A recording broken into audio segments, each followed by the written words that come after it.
Carlos Villanueva, the pitcher. Bud Norris making his second major league start. First one was a dandy in St. Louis. 7 innings of shutout baseball. 6th round pick of the Astros in 2006 out of Cal Poly. 6 foot, $195, 24 years of age. David Bud Norris. And he'll get help from Lee, Michaels, and Pence in the outfield. Michael Bourne continues to battle that strained groin. Darren Erstad's back off the DL. He'll make his 7th start at first base. Matsui, Tejada, Blum, and then behind the dish, the veteran Rodriguez. A pretty good combo last time. Pudge mentoring Bud Norris through that start in St. Louis. He was aggressive. He really attacked the strike zone. He moved some of the hitters back off the plate. He took on a first-place St. Louis Cardinal club. And Adam Wainwright, the Astros had a 4-game losing streak, and he really made a nice day of it, JD. Yeah, you know, he was really good early on. And so sometimes when you're watching a young pitcher and they're having success early, you just wonder, well, what happens when they put a little pressure on him, put a couple of base runners on, and eventually they did. I mean, it was 5 no-hit innings. But once they did put a little pressure on him, he responded well. I mean, he didn't panic, kept the same tempo, and made some big out pitches when he really needed them. Felipe Lopez came to the Brewers to be their leadoff man. After playing for Arizona, he was acquired in exchange for 2 prospects on July 19. He's hitting .302 this season. 6 homers, 30 runs batted in for the switch-hitting Lopez, who's 29 years old. He began his career with Toronto. He's been with Cincinnati and Washington as well. Good hitter. And that's what the Brewers were looking for. Lopez has scored 52 runs. Since putting on their uniform, he's hit .306 in 62 at-bats. Jeff Blum had tied at third, and the first pitch is ball 1 from Bud Norris. And not quite the splash the Brewers made last year when they acquired CC Sabathia at the trade deadline, but an upgrade nonetheless. There's only so much money to go around. Yeah. He's late on that one, and it's a 1-ball, 1-strike count on Lopez. Lopez has hit well against the Astros, 6 hits and 13 at-bats this season.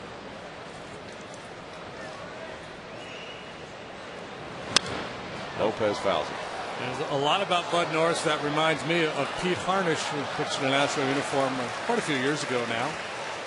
Similar build, similar delivery, and kind of the same game plan too. Harnish threw a lot of fastballs and had the ability to climb the ladder and throw a riding fastball up above the hands.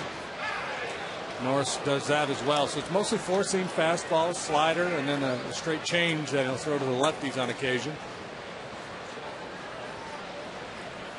2-2 for Bud Norris. Slapped on the ground to shortstop Tejada. Over to Erstad, 1 out.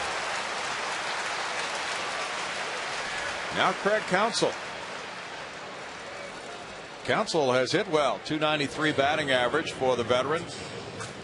Playing third base tonight. He has 4 homers, 25 runs batted in. Counsell, a very versatile player. And he's changed his batting style quite a bit in the last couple of years. He's lowered his hands. Used to have that extreme high hands position at the beginning. Craig will turn 39 in another couple of weeks. Still pretty funky. Yeah. Doesn't have the hands way up high, but tucked back behind his head. Looks like he's closed up his stance. Yeah, he used to have more of an open stance. Now he's hitting from a closed stance. He is. He almost turns his back on the pitcher. Like, Joe Rudy. 2 balls, no strikes. Haven't heard that name in a while. Counsell had a 3-hit game here on the 21st of May. It's funny, you think of all the great hitters over the years and how basic the approach was for so many of them. Guys like Tony Gwynn, Paul Molitor, and you would think, well, hitters will just copy those guys. Why not just copy those guys? And then you see a guy like Counsell and you think, well, he can't be a very good hitter, but the numbers tell you otherwise. For whatever reason, this works for him. He takes a 4-pitch walk. Now time for a batting stance guy. Check him out, see whose swing he is imitating here. Log on to Fox Sports Houston's Twitter page and make your guess. Greg Lucas. He'll have the answer on Astros Live after the game.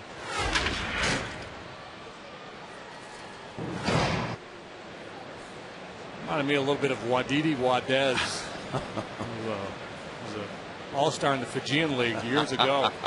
Check out this guy right here. After seeing batting stance guy, that might be a clue. Ryan Braun, the batter, and he smacks one past Jeff Blum into the left field corner. Counsell heads for third base, and he's going to be waved home. Tejada with a relay to the plate on one bounce, a tag by Rodriguez, and they get him.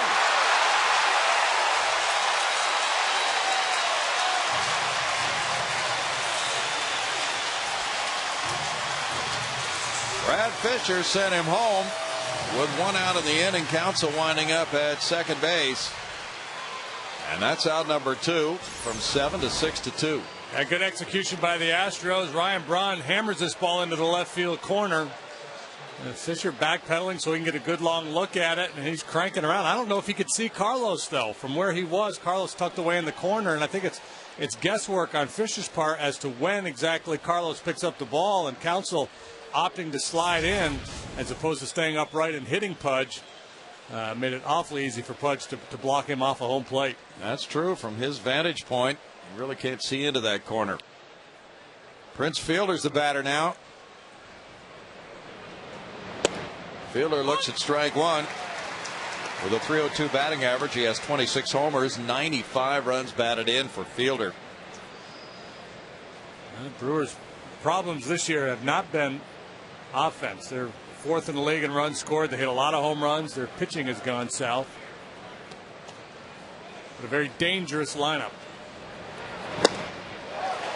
It's 0-2 to Fielder, the big slugger who's appeared in every game this season. He's second in runs batted in the National League, third in OPS, tied for third in extra base hits. He was fed up when his former teammate Guillermo Mota hit him with a pitch in Los Angeles. Has cooled down considerably. Got a fine for that.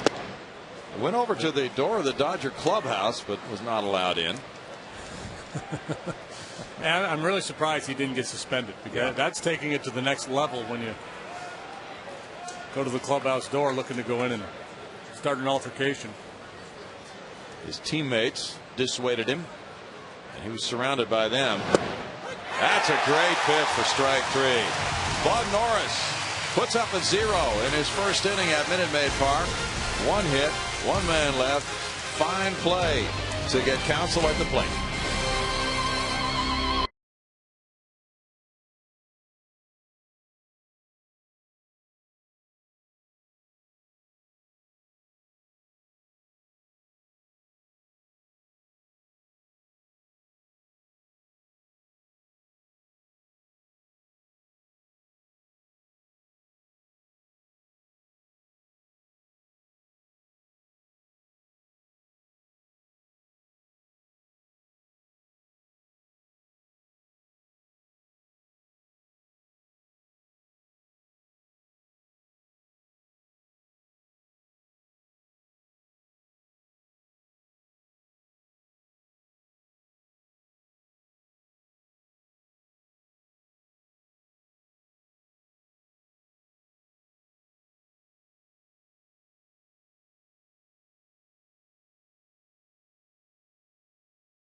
Brought to you by AT&T. For Cecil Cooper, the former Brewer star, it's Kazuo Matsui at second base. Miguel Tejada at shortstop.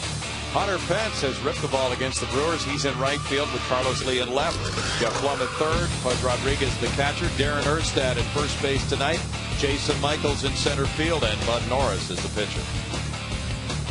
Michael Bourne needs another day for that groin injury. Lance Berkman not ready to go with a calf injury. Kazuo Matsui leads it off. and takes strike one. Matsui's put together a 4-game hitting streak, 253, 5 homers, 28 runs batted in, 7 hits away from 2,000 hits in combined service between Japan and Major League Baseball. And that'll be a big deal in Japan. 25-year-old Carlos Villanueva works for the Brewers tonight. He has been primarily a relief pitcher, lately moving into the rotation. This is his 3rd start. 2-8 with a 5.98 ERA so far this year. And he'll give you a little bit of everything. Breaking stuff. There's a little high chatter, but he'll throw curveball, slider, changeup. He'll throw that breaking, the slider to right-handed hitters, the curve change combo to the lefties. And in the dirt, he gets a strikeout on Matsui. Let's take a look at that play in the corner again by Carlos on the Braun double. And we get a good angle on it here as Carlos hustles over, cleanly picks up that ball and unloads in a hurry. That's the real key to that play. And then Tejada with the relay home. And again, Counsell opting to slide. Pudge able to basically sit on home plate. And here's Brad Fisher, the third base coach. Here's his angle. And I don't think he can see Carlos in the corner, so it's kind of guesswork for him. And the only way he sees Carlos is if he moves into fair territory, and then he's basically in the base runner's way. So people will wonder, gee, why did he send him? But he's kind of counting on the ball rattling around down there a little bit. And Carlos made a heck of a play. Strike to Miggy Tejada. He made the throw on from Carlos to the plate. It's 1 ball, 1 strike. Miguel leads the league in hits with 140. He has a 322 average, 9 homers, 63 runs batted in. Now that was good execution. Carlos hit the relay man. Tejada made a strong throw on to Pudge, who blocked the plate well. All 3 players did their job. Fox Sports Houston has a Twitter page. Expand your sporting network at twitter.com/FSHouston. Tejada has hit .429 against the Brewers pitcher Carlos Villanueva, who is high with that one, and it's 3-1. Carlos 1-2 lifetime against Houston with an ERA of 3.56. Brewers have a couple of injuries in their starting rotation to Dave Bush and Jeff Suppan. That's in the air, and second baseman is out. Lopez. 2 outs. Well, you mentioned their ERA. That has indeed been the problem. Only one team has a higher ERA in the National League, 4.82 for the Brewers. They're 4th in runs scored. Yeah, they got plenty of offense. And that was the question with the Brewers way back in spring training. How would the pitching hold up? Sheets and Sabathia both gone. It was a big question mark. Hunter Pence on a 4-game hitting streak. Looks at a looping pitch, and it's strike 1. Giovanni Gallardo's been very good for them. Braden Looper's been okay. Manny Parra, who we'll see tomorrow, really struggled. Actually got sent to the minor leagues and has pitched a little better since returning.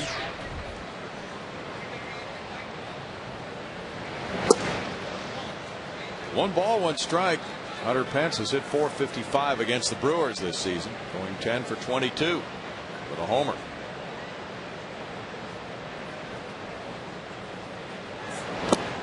And it bounces, and it's 2-1. Here's a breakdown on the Brewers.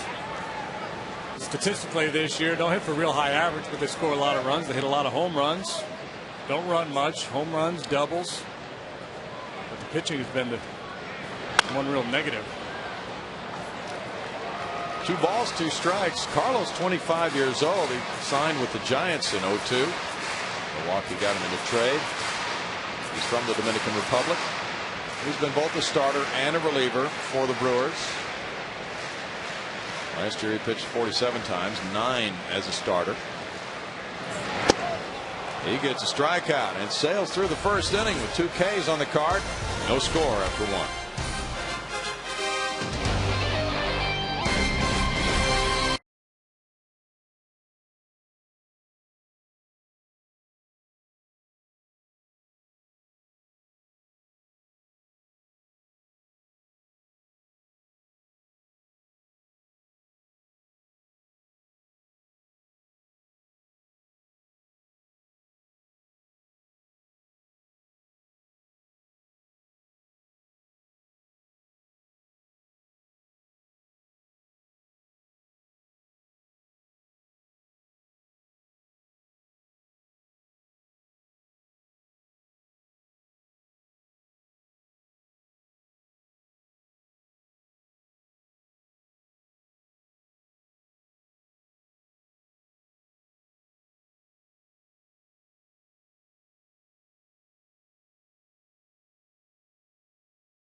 serving in 175 countries and aboard ships at sea. They're watching around the world in Iraq, Germany, Italy, Southwest Asia, South Korea, and Japan. Welcome, welcome, welcome, and thank you for your service. And a special greeting to the 52nd Combat Support Group, Spangdahlem Air Base, Germany. That's Wave, our producer. That's his old unit.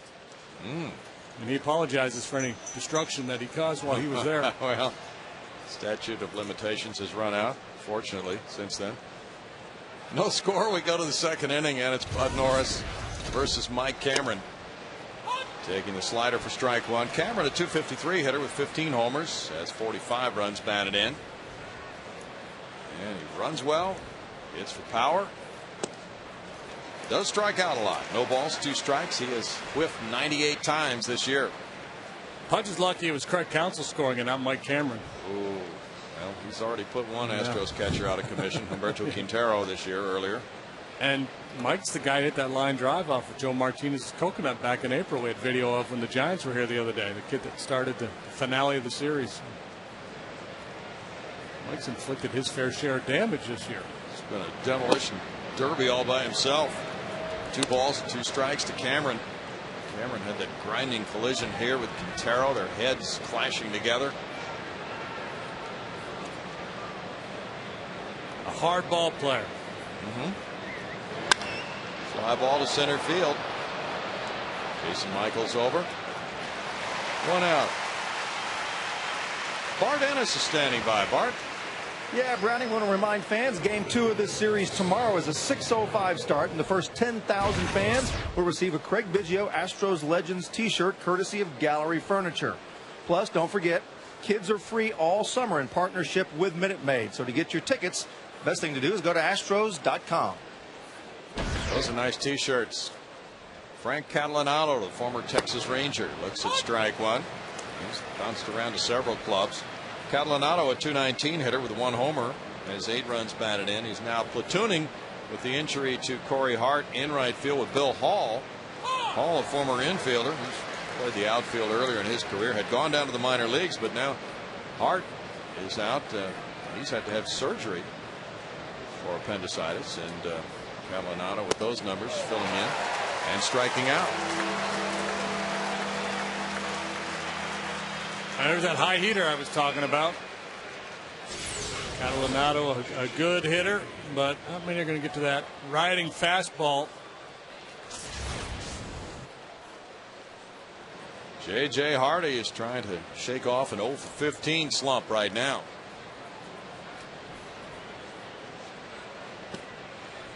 Plays off that one for ball 1. .226 for Hardy, 11 homers. He's driven in 45. And JJ's always been a streaky hitter, but this year hasn't really been able to get it going at all. Norris hits the edge, and it's 1-1. Bud Norris, drafted in the 6th round by the Astros in 06. Now 24, as JD mentioned. Bounces that one foul. 1 ball, 2 strikes. His first major league appearance was in relief at Chicago in a 12-0 loss. He worked 3 innings and gave up 1 run. Then in that fine game on Sunday at St. Louis, beat Wainwright and the Cardinals 2-0 with 7 innings of 2-hit shutout ball. 5 no-hit innings to start that game. 1 and 2. Back in 1991, Darryl Kyle started that season in relief. He made his first major league start against Cincinnati on the 24th of April. Went 6 no-hit innings and had to be removed from the game because he had reached his pitch limit of 65 in his first major league start. If you're gonna, you might as well get him out after 6, because if you get him through 7 into the 8th and he's still no hit, then it becomes awfully tough to get him out. Yes, it sure, does. that's what Artie was thinking. I better get this kid out of here. I yank him in the 8th with a no hitter, people are going to shoot me. And as later events were to dictate, it was odd that day that pitching in relief for the Astros was Curt Schilling. He came in and went 3 scoreless. The Astros won the game 1-0 in the 13th on a pinch single by Ken Oberkfell. Dwayne Henry got the win. Remember big Dwayne Henry? Yeah, Dwayne Henry. Popped up, Pudge underneath. Flips the mask away and squeezes it. And that's 4 straight outs for Norris in a 0-0 game.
It's no score. Bottom of the second inning. The Astros went out 1-2-3 against Carlos Villanueva with a couple of strikeouts for Carlos in the first.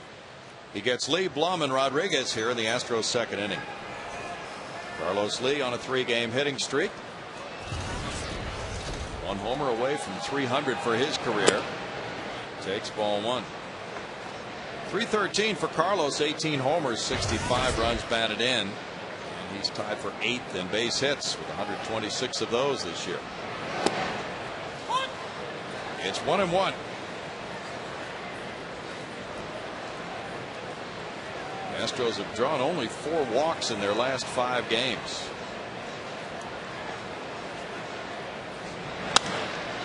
Hit to right field toward the corner. On the run, there's a catch by Catalanotto. One out for Villanueva.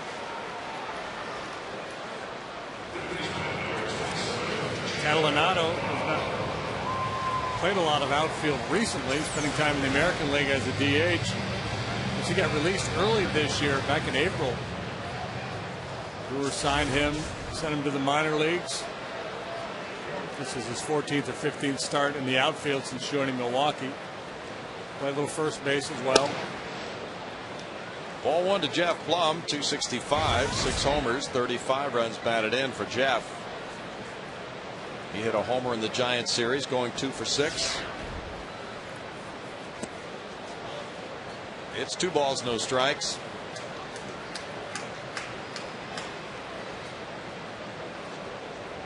Andy Rodriguez will be starting Sunday against the Brewers.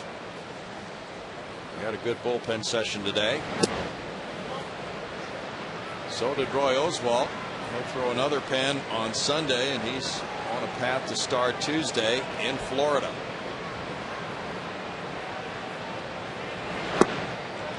Blum takes a 4-pitch walk. Coming up later in our Dodge Drive Live feature, Lance Berkman tells us what he packs for road trips. Stay tuned for that. Hoping to play on the next road trip, certainly. Pudge Rodriguez, 248, 8 homers, 33 driven in. Comes up with Blum at first base and 1 out in the inning.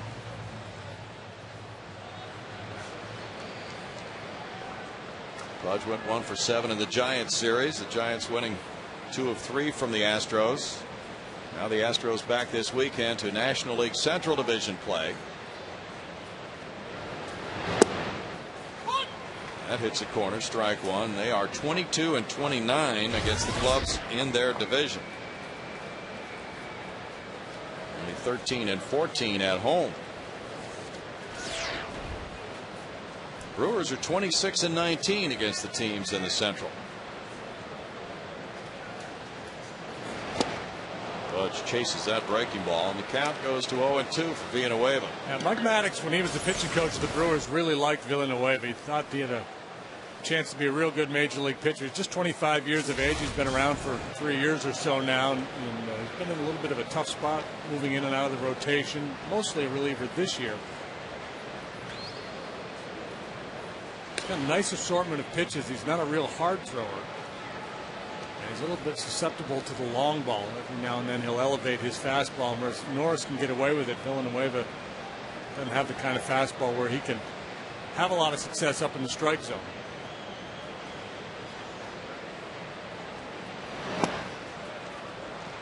One and two. The Astros picked on some errant pitches from him last year. Here he lost to Roy Oswalt here at Houston in one of his starts. He gave up 4 homers, 3 consecutive, as he was tagged for 6 runs in 5 innings.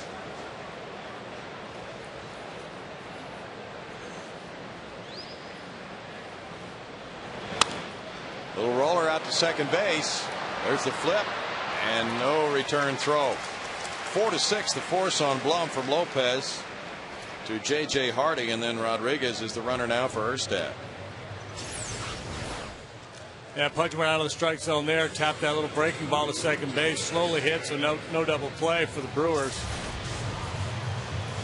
But that's a great example of why the Astros do hit into so many double plays. They don't strike out a lot, but they make contact on tough pitches to do anything with. Mm-hmm. They hit a lot of ground balls that turn into double plays, pitches they'd be better off laying off.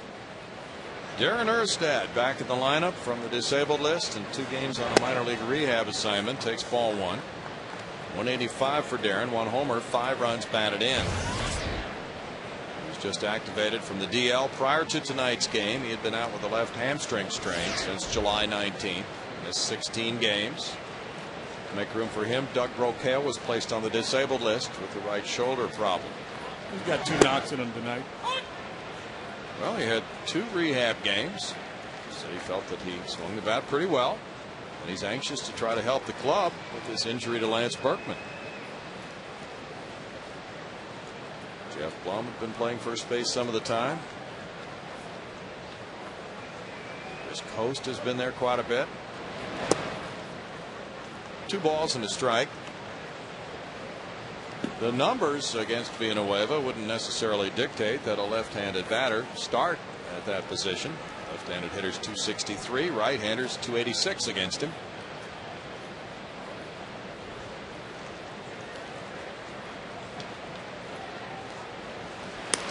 Erstad had 9 at-bats in those 2 games with Corpus Christi, and he went 3 for 9. Making his 7th start at first base, his 14th start overall for the Astros this season.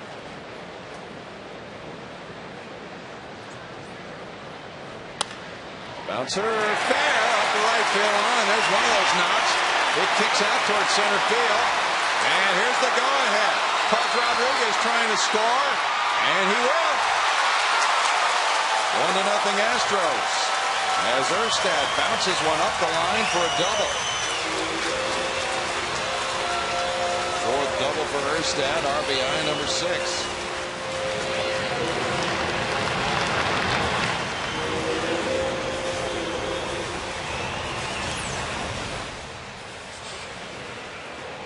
And on top of that pitch, right down the first base line it goes, and then it kicks out towards right field. Calinado has to make an adjustment to track it down.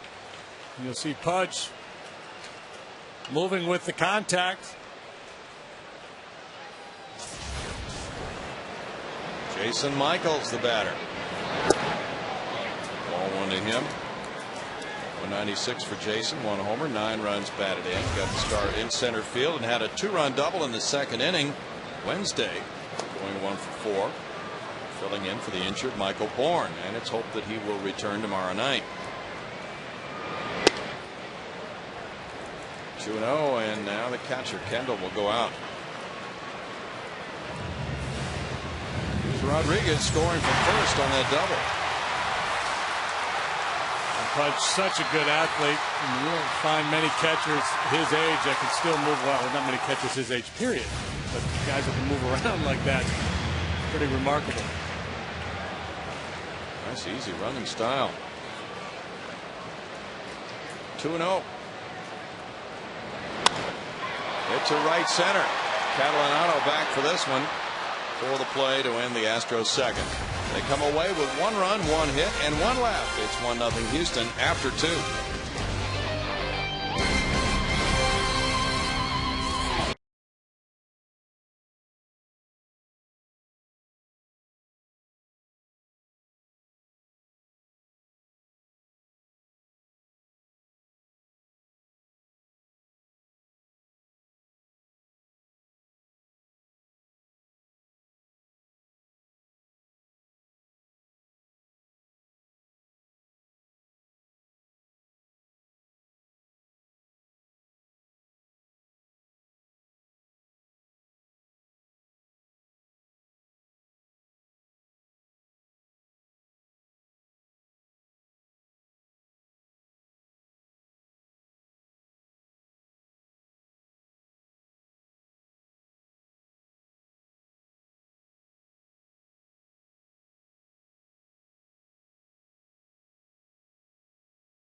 Astros lead at 1-0 as we move to the third. Join the Astros on Saturday, August 22nd for Faith and Family Night at Minute Maid Park as the Astros take on the Diamondbacks at 6:05.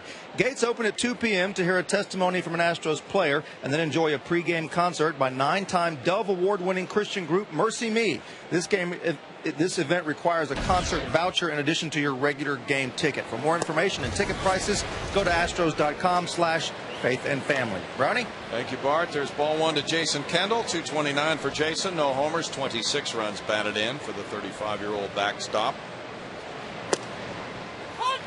That one comes in for a strike. And it's 1-1 to Kendall. Kendall got hit number 2,000 back in May. Swings at the slider. That makes it 1-2. And Jason having a real tough year offensively. Only just 229. He's never hit for much power. Slugging numbers way down.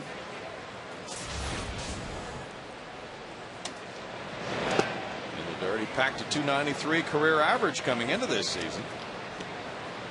It's 2-2 with a pitcher being a wave on deck. Made an all-star team 3 times, all of those coming in his days with the Pirates. Real nice years there. High batting average, high on base. Old-fashioned player, no batting gloves.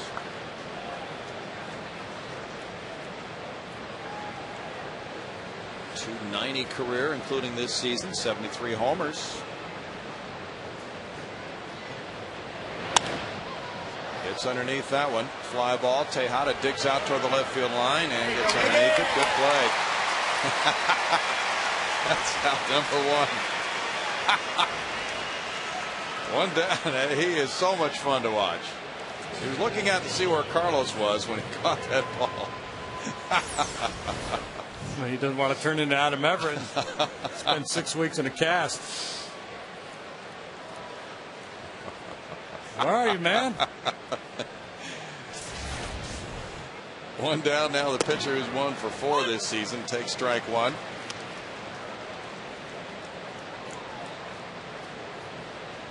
Brewers starters 36 and 39 with a 5.15 ERA this season.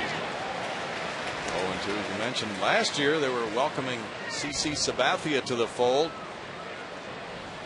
in a late July deal, and he really helped them get to that playoff spot. That's strikeout number 3. Fox Sports Houston is now on Facebook.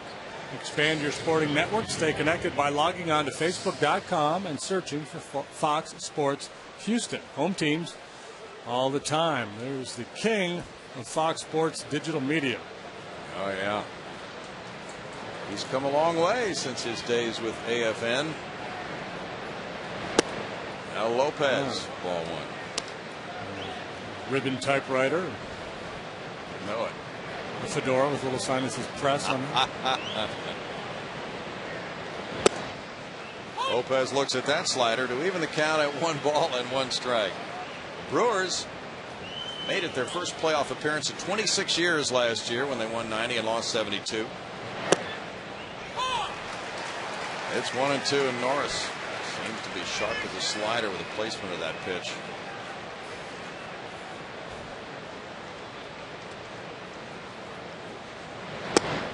And he rides that one for a strikeout of Lopez. He is a buzzsaw right now. That's strikeout number 4. He's retired 7 in a row, and it's 1-0 Houston.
And by the Ford F-150. Inside, it's 1-0 in Minute Maid Park. And Bud Norris leads it off here in the home third inning. Bud got his first major league hit in that first start at St. Louis off Adam Wainwright, an infield roller. He's 1 for 2. He's changed uniform numbers. He was 31. Now he's number 20. See that? You get a W and you start making demands. There's ball 1. Bud was 4-9 at Round Rock this season with a 2.63 ERA, leading the Pacific Coast League in ERA. His teammate Yorman Bazardo is second right now, 2.76. 1-1 for Norris. His grandfather Ken went to spring training with the Yankees back in World War II years, but he was drafted, served in the Navy for 3 years, and never did realize his dream of becoming a major leaguer. 2 balls and a strike for Villanueva.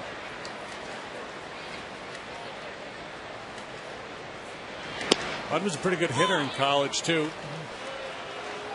He can handle the bat pretty well. He's handling the mound quite well. Yes, he is. Matsui on deck. Little tap. Villanueva with the flip. 1 out. Carlos went 5 scoreless innings in his last start at San Diego on Sunday. Got a no decision. Our Texas Ford dealers, league leaders, will show you the teams with the fewest stolen bases allowed over the last 2 seasons. The Cardinals have allowed 78. The Astros second fewest with 91. Then it's the Mets, the Tigers, and the Brewers.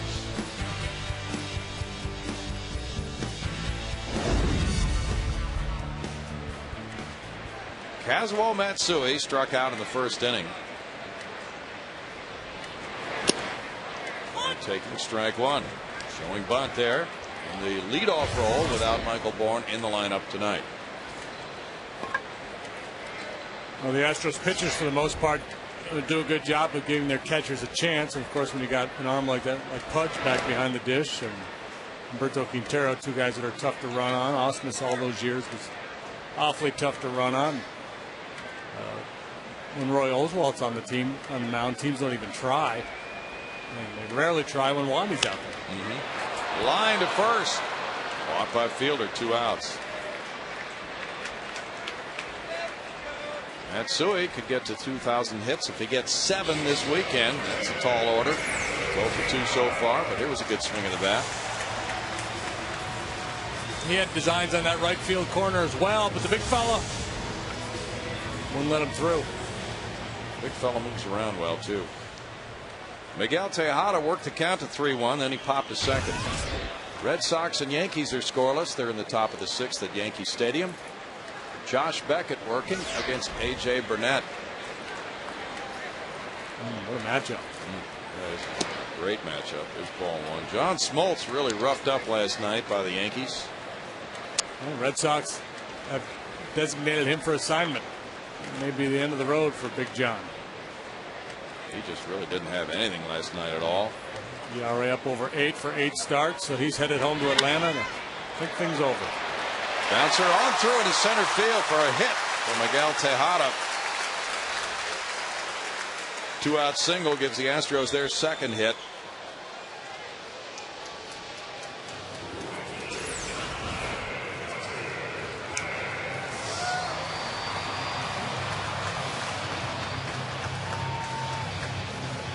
Biggie's aboard for Hunter Pence. So if Smoltz decides to shut it down, and he and Tom Glavine would be in the same Hall of Fame class potentially. Oh, right. They'd be eligible at the same time anyway. That would be a very fun induction. Hunter Pence looks at strike 1.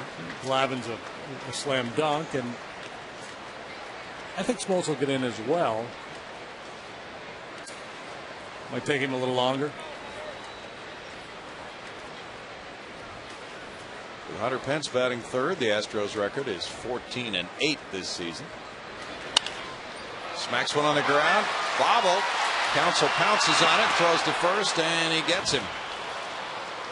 And it's no runs, a hit, and a man left. After 3, 1-0 Astros.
Jack in the Box standings show you the postseason teams from the NL Central. Finally, the Brewers cracking that postseason list in 08. And you see the Astros, Cardinals, Cubs sprinkled throughout since '98.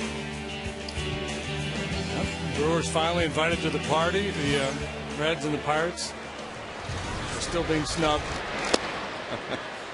Greg Counsell takes ball one. He walked on 4 pitches in the first inning. Then he was thrown out trying to score on the double by Ryan Braun into the left field corner. Carlos Lee getting his 7th outfield assist on that play. 2-0. The Astros outfielders now have 26 assists this year. Carlos got it to Miggy, and Tejada made the throw to Pudge. Rodriguez had blocked the plate well. 2 balls, 1 strike.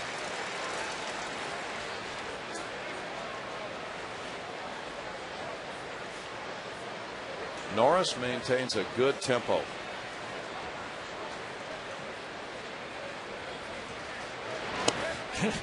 And I love what he just did right there.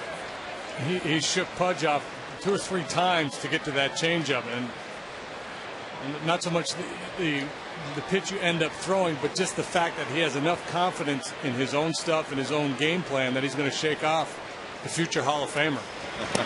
You know, I think a lot of the Astros pitchers, even the guys that have been around a little while, could be a little intimidated by Pudge back there, especially early in the season before they got to know him. But here's this kid, you know, brand new to the big leagues, shaking Pudge off, and maybe Pudge is going to go out and talk to him and say, "Here's what I'm thinking, kid. Stay with me." But even with that, I like the fact that the kid's willing to kind of take responsibility for his own game. Mm-hmm.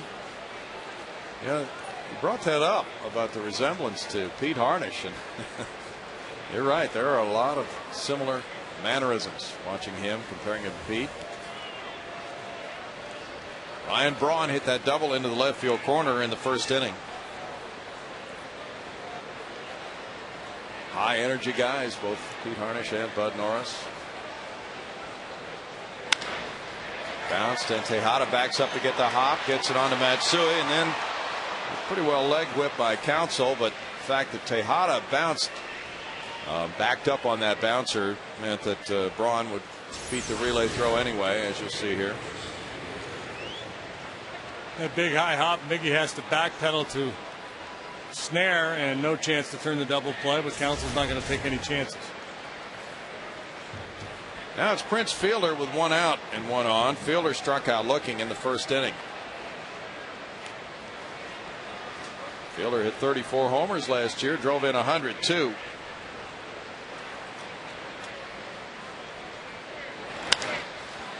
Fouled away for strike 1. in Los Angeles. He was hit by the pitch from Mota, his former teammate. Glared at him, but did not charge the mound. Then after the game, he went down the hallway toward the Dodger clubhouse door, where he was stopped from entering. And it's a good thing, because he wouldn't be playing this game tonight if he had entered that clubhouse. No, and I saw a quote from the security guard that said, if he really wanted to get in there, he could have gotten in there. He could have pushed me out of the way. So I think by the time he got there, Prince was probably starting to realize this isn't such a good idea. And of course, all his teammates there to try to convince him of that fact as well. The thing that's remarkable, I hadn't seen the pitch until tonight. I just assumed it was up around his head. No. When you hear about a hitter reacting as angrily as he was, you assume it was up around his head. It hit him in the thigh. Right. And it was in retaliation to Manny Ramirez's shirt being brushed by a pitch from the Milwaukee reliever. Close play at first there. Braun diving back in. Yeah, we saw this in St. Louis the other day. Bud Norris has got lightning quick feet with his pickoff move. He's going to get some guys before it's over. He may have gotten Braun. I think he should have been called out by Sam Holbrook on that replay. Looked like he got him. 3-1. Let's see it here. There's the tag. His hand isn't quite at the base yet. See, if we had a red flag, we could throw it out. It was close. 3-1 now, and there's another quick move. Fielders hit well against the Astros again this season. He's on a pace for 142 runs batted in. That would break Cecil Cooper's club record. Wow. 3-2. Coop drove in 126 runs for the 83 Brewers. 3-1 slider, and it's up. And Prince swings right through it. That's the way you're supposed to swing the bat on a 3-1 pitch. 3-2. Braun set sail. That's a fly ball to left field. Carlos Lee, running along the base of the wall, is at the warning track for that catch. 2 outs. Aflac has a trivia question for us tonight. Okay. Just especially for this evening, right here on FS Houston. Name the top 3 rookie win leaders in Astros history.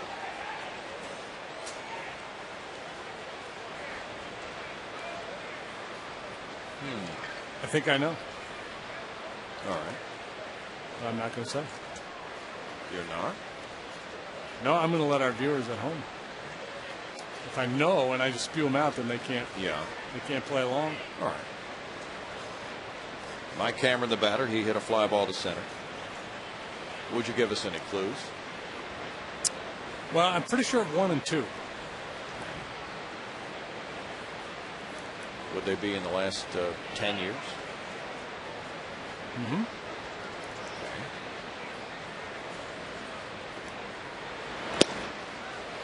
Strike 1 to 1 and 2 Cameron. are. 1 and 2 are, but 3 was what, 20 years ago? I'm not sure. Okay. If I'm right on 3, it was 23 years ago. Okay. 1 ball and 1 strike. Let's see. Charlie Kerfell won 11 games in relief in '86. Was that his rookie year? It was. That's tied for 4th. We're told. Then I got it. Then I know the 3. Okay. And you are one of them. I'm number 3. 2 balls and a strike. Mike Cameron. Brewers were on the West Coast at San Diego, where they lost 2 of 3, and at Los Angeles, where they won 2 of 3. And they had a 4-game set with the Nationals at home and split that, and then went into San Diego and lost 2 out of 3 there. So they really had an opportunity to do some damage against weaker clubs, couldn't take advantage, and slide into LA and win a series there. So it's just the nature of baseball. 3-1 now. They had a rough month of July, going 9-17. They were in first place in this division at the end of June. They had a 2-game lead. Cameron, strike, comes back with a 3-2 count. We're showing confidence in that slider. 3-1 slider to Prince. Now throws 3-1 slider to Cameron. James Hoy, the home plate umpire. I'm not sure if he's calling that a called strike or a swinging strike or maybe just a combination. Pretty close, and he might have swung, so that's calling it a strike. Now 3-2 with 2 outs. Ron will be moving. And it's ball 4. Runners at first and second for Catalinato. 3 walks for Norris. He's thrown 60 pitches.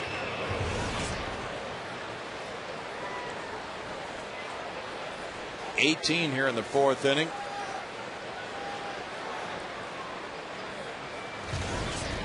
Catalinato struck out in the 2nd. Frank turned 35 in April. He's from Smithtown, New York, Craig Biggio's hometown. Pulls it foul for strike 1. Got over 10 years of major league service now. Good solid hitter through the years. He was called up from Double-A Huntsville to help the Brewers this year. He was released by Texas at the end of spring training. Signed a minor league deal mid-May. Went to Double-A to get some conditioning. Bats before he came to the big leagues. Popped up foul. Darren Erstad at the rail, trying to reach in, and doesn't have that much reach. Unfortunately for the Astros, it's no balls, 2 strikes. This is the time of the year after the trade deadline. You see a lot of minor deals, guys moving around for other organizations looking for some depth at the AAA level in case somebody breaks down in the big leagues, and even just to fortify a AAA club may have a chance to do a little damage at the AAA level. Russ Ortiz was signed by the Yankees, and he's with their AAA team. Darrell Ward was just traded to Syracuse, I think, the Nationals AAA club. Hit foul. You know who else is with that Scranton Yankees AAA club? I do not. Jason Hirsch. Oh, I did see that. I did see that. Yeah, because the little article referred to it as the scrap heap. Yeah. Picked up Russ Ortiz and Jason Hirsch off the scrap heap. Now, wait a minute. Jason Hirsch, he's a scrap heap already? I thought he was, like 2 years ago, he was one of our top prospects. Yeah, he's not old enough to be a scrap heap. Yeah. No balls, 2 strikes to Catalinato. .292 career major league hitter. That one pops out of the mid of Pudge. That could have been the end of the inning. No, it was a swing and a miss. He didn't foul tip it apparently. James Hoy explaining it to Catalinato. That's a strikeout. And in the 4th inning for Milwaukee, as you see, no contact, no runs, no hits, couple of men left. It is 1-0 Astros.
Do we have a Pete Harnish in there?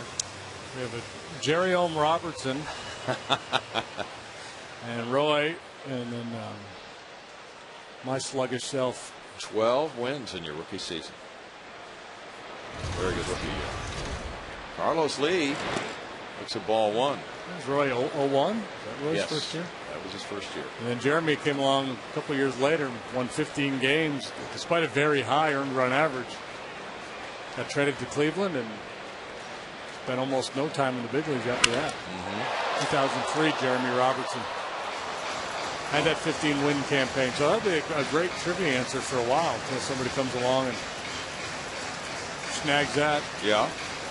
And Bud Norris now, the fact that he's coming up this late in the season, of course, that works against him.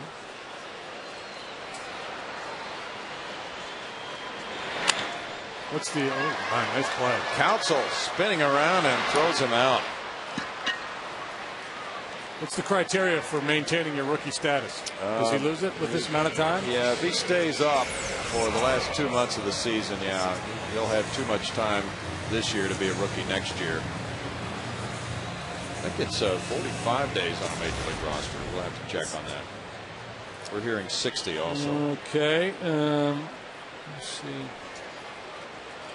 Looking in the Astros media guide here, it's going to be interesting. Oh, here we go. Qualifications for a rookie: not more than 130 at bats, or 50 innings pitched in the major leagues during a previous season or seasons. No more than 45 days on a major league roster during the 25-player limit. Right. So that would be before September 1st. Right. So he'd be under that. He'll be under it unless he gets more than 50 innings. Well, yeah. So there are a couple of criteria there. But days-wise, he should be good. 1 ball, 1 strike.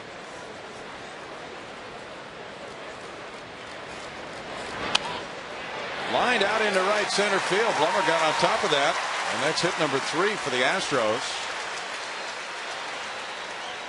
He's on with 1 out for Pudge.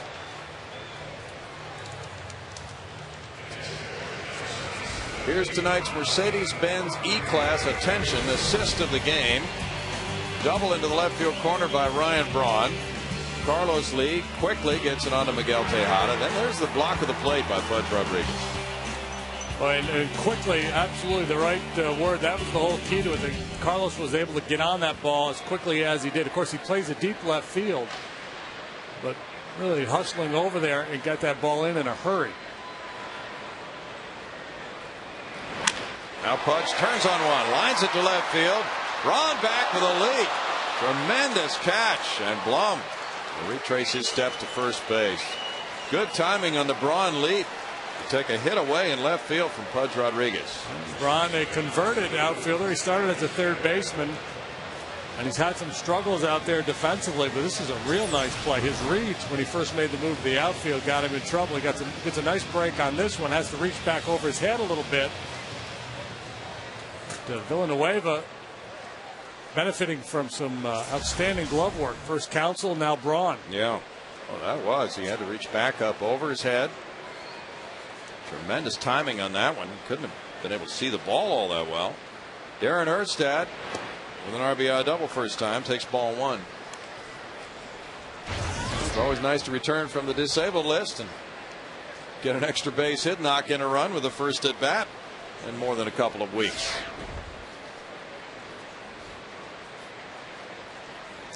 Arizona and Washington are tied 5-5 after 6 in Washington. 1 ball, 1 strike. Mark Reynolds hit his 34th home run. Josh Weitzel number 1, Scott Drew number 9, and Ryan Zimmerman belted number 24 for the Nats. Nats are hot. Yeah, that's true. They won what, 4 in a row? 5 in a row. 5 in a row. Okay. Break them up.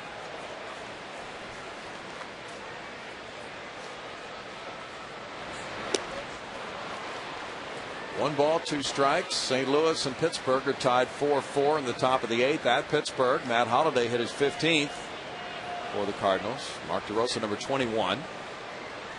For Pittsburgh, Garrett Jones number 12. Ryan Doumit number 6. Garrett Jones, 12 home runs. I'm wondering how many at bats. He hasn't been there that long. No, he has not. Not many. He's had a very good home run to at bat ratio. Did somebody pick him up in our fantasy league? Don't know about that. They haven't. I'm going to go get him right now. Yeah, we have far too many ball hawks in our fantasy league for him to have slipped through.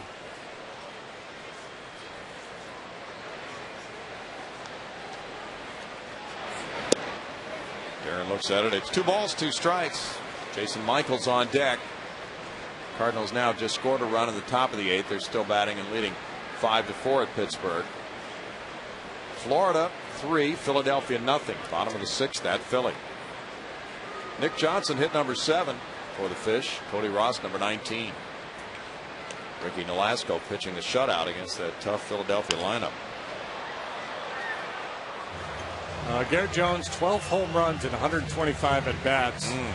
To 656 slugging percentage.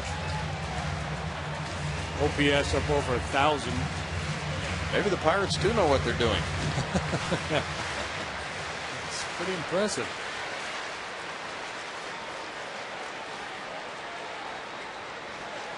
Joe Blanton starting for the Phillies tonight. Gave up 2 in the first, 1 in the second to the Marlins. Erstad hits one off the end of the bat. Seeing a wave up. Throws to Fielder to get him. No runs a hit.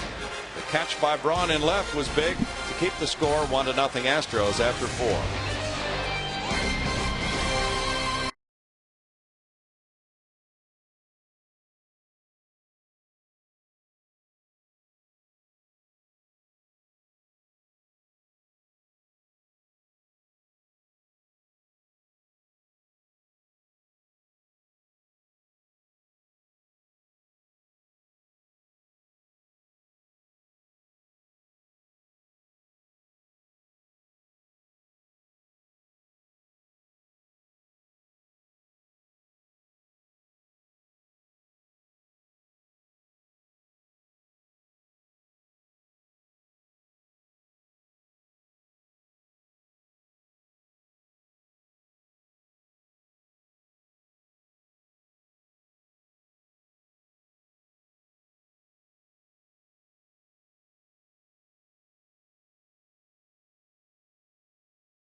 Houston Astros baseball on Fox Sports Houston is brought to you by AT&T, by the MD Anderson Cancer Center, and by Dodge.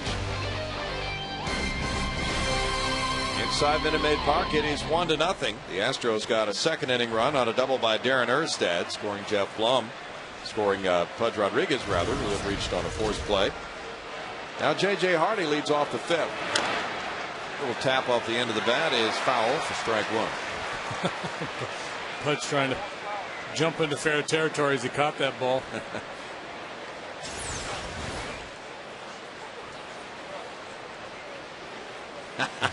Trying to carry it across the line. Look at Blummer making the call.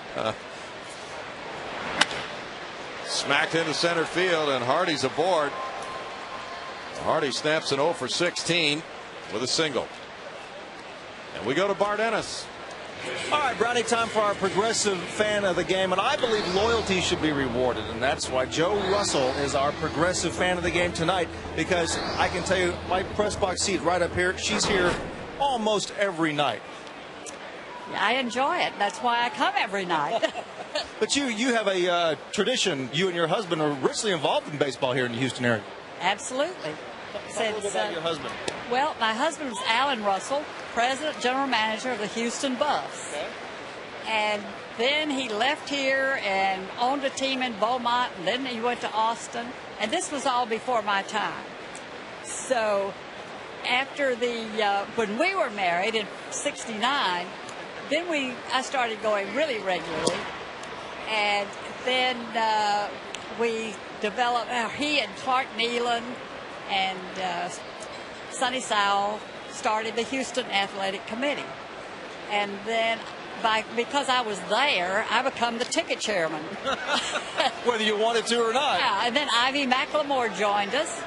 And so we'll be having our 25th year. A very rich baseball tradition. And she's here almost every night. She's a loyal fan, and that's why she's our progressive fan of the game. Joe, congratulations. No problem. Even her cell phone's going off because she's on television. Brownie, back to you. Thank you. She's a wonderful lady. Fly ball deep to left field. Carlos Lee backs off the wall, and that reaches the fan, and it's going to be a 2-run homer. Fan reached out and caught it, and the umpire rules no fan interference. Ted Barrett with the home run signal, and Jason Kendall with a 2-run homer gives the Brewers a 2-1 lead. This is a reviewable play. If Cecil Cooper thinks otherwise, if he thought the fan reached over to make the catch, he could review this or ask the umpires to review it. They're not obligated to do so. At first glance, it looked like they got it right. We'll get another look here. Yeah, well, can't really tell there. But how ironic. I'm just talking about Jason Kendall not hitting for any power. That's his first home run this year. Number 1 for Kendall makes it 2-1 Brewers, and now there's strike 1 to being away with the pitcher. 28 runs batted in for Kendall. Catcher for the Giants the other night had his first major league home run, the grand slam. That was the difference maker. Eli Whiteside. Here's that play. Oh yeah, it's clearly a home run. Ball was dropped, then it came back onto the field, so some people may have deduced from that the fan reached over, but it did not appear that way. 1 ball, 2 strikes. That's the first home run surrendered by Bud Norris as a major leaguer in his 15th inning. Strike, and that's number 6. Nice to have the opposing pitcher come up there after that home run. You get a chance to get an easy out and settle back in.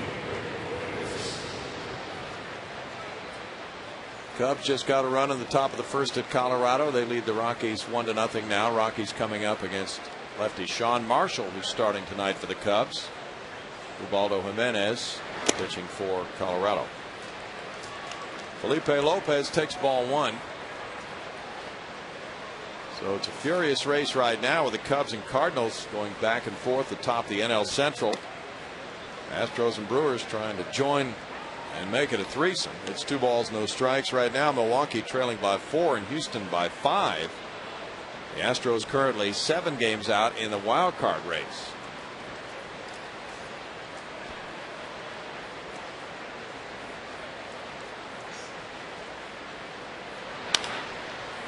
Bounced, and Matsui to his left has a short toss on to Erstad. 2 down. Well, if schedule matters, and I think it probably matters less in baseball than the other team sports, but the Brewers have a relatively soft road ahead of them. They have a whole bunch of games upcoming against teams below 500, including the Astros. With the Brewers here this weekend, and then swing by Milwaukee next weekend. Ken Maka's club has won 6 of its last 8 games here. Craig Counsell has walked both times tonight. There's strike 1. Ken's probably not aware of that since he hasn't been the manager for all those games. But the Brewers sitting at 500 right now. They don't play a team with a winning record until they face the Cardinals on September 1st. Interesting.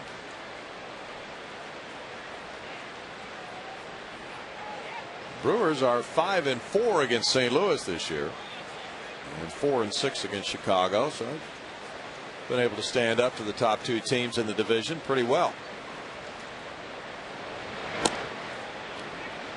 It's 1 ball, 2 strikes to Counsell with Braun on deck. Baltimore 4, Toronto 3. They've played 7 in Toronto. Vernon Wells hit his 11th. Alex Rios number 13. Popped up, foul. Blum over. Reaching in, and he snags it. in the 5th inning. A Hardy single, a Kendall 2-run homer give the Brewers a 2-1 lead on the Astros.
Milwaukee 2, Houston 1 now. Bottom of the 5th inning. Jason Michaels leading off for Houston. Bud Norris, the pitcher, on deck. Michaels hit a fly ball to right.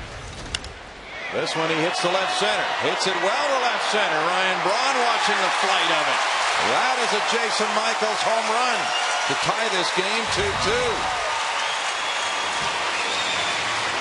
Number 2 of the season for J. Mike. Jason making his second consecutive start. The at-bat paying off. He hasn't had many opportunities this year. Had a 2-run double in the last game, and he picks on this fastball right down the middle.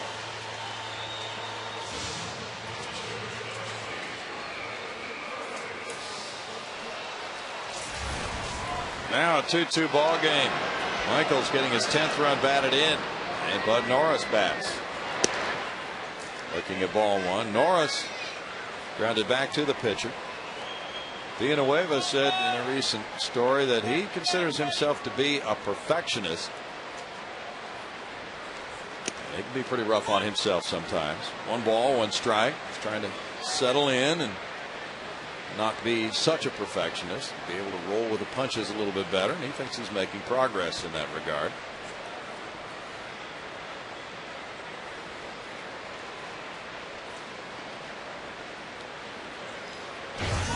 Sometimes a player will go over and over and over a ball game and be pretty rough on himself.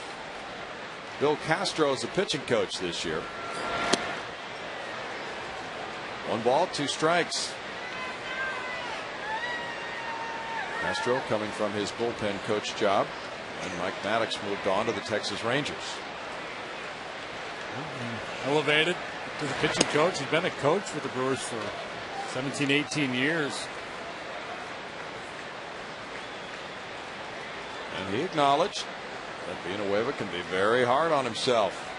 Can overly micromanage his games afterwards.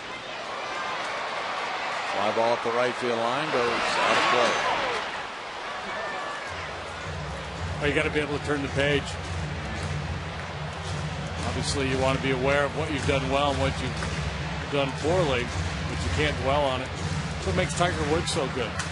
Say he has the ability to, a bad hole, it's gone. Moves on to the next one. Mental strength, just incredible. The elite guys. Fly ball to center for Cameron. 1 out.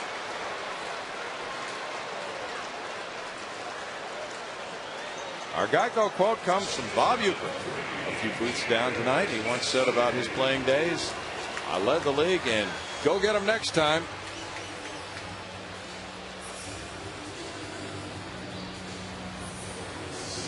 I think he just said, tonight's game brought to you by using your sausage.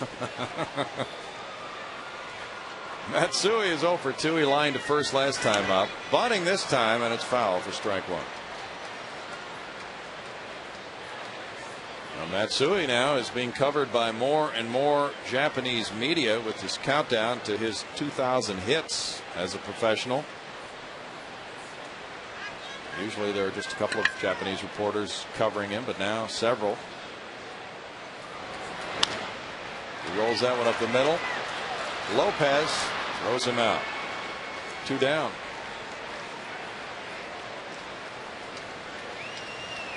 Matsui, a 4-time Gold Glove winner and former MVP in the Japan Pacific League, retired.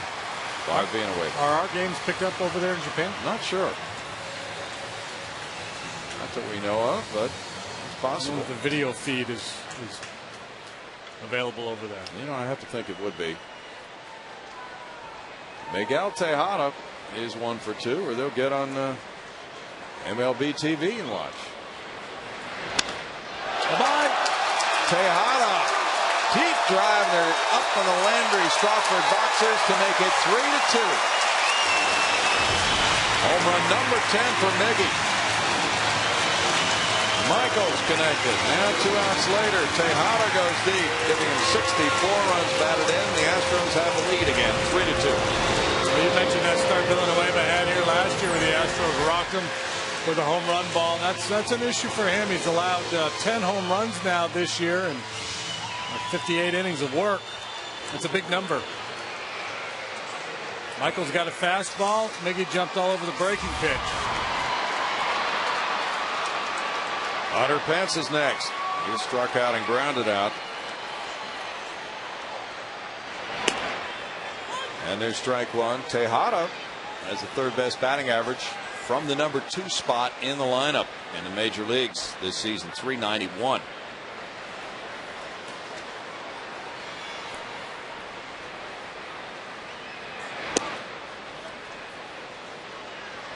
One ball and 1 strike. Michaels and Tejada have put a buzz into this crowd.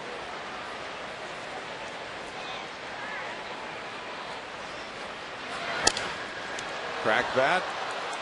And the pitcher lobs over to Prince Fielder for out number 3. But Michaels led off the inning on the first pitch with a bomb to left center field. That tied it 2-2. And then after 2 outs, Tejada sent one soaring.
Berkman packs for road trips.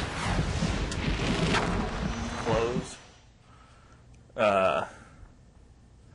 my Bible, and usually another book to read.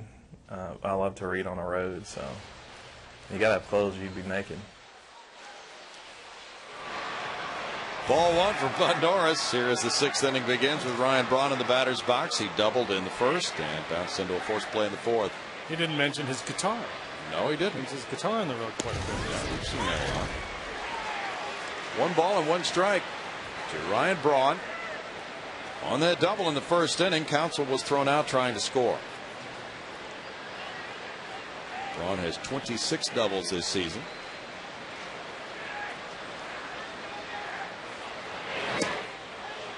Braun was just home in the Los Angeles area, born in Mission Hills. 2 balls and a strike. He's been on an Albert Pujols type pace since coming to the big leagues in 07, Rookie of the Year. Foul back, 2-2. Just 25 years old. He's got a great swing. Very quick bat.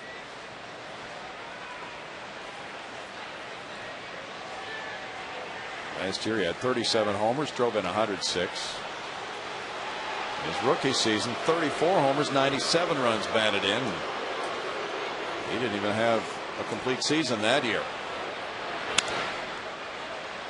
Fouled away. Still 2-2 to Ryan Braun. And he lost a home run this year. It was taken away by instant replay against the Nationals. Originally, a drive to center field was ruled a home run, and then the umpires called for a review. And they noticed that it glanced off Niger Morgan's glove and hit the wall, so he got an RBI triple instead. Up the right field line, that one's another souvenir.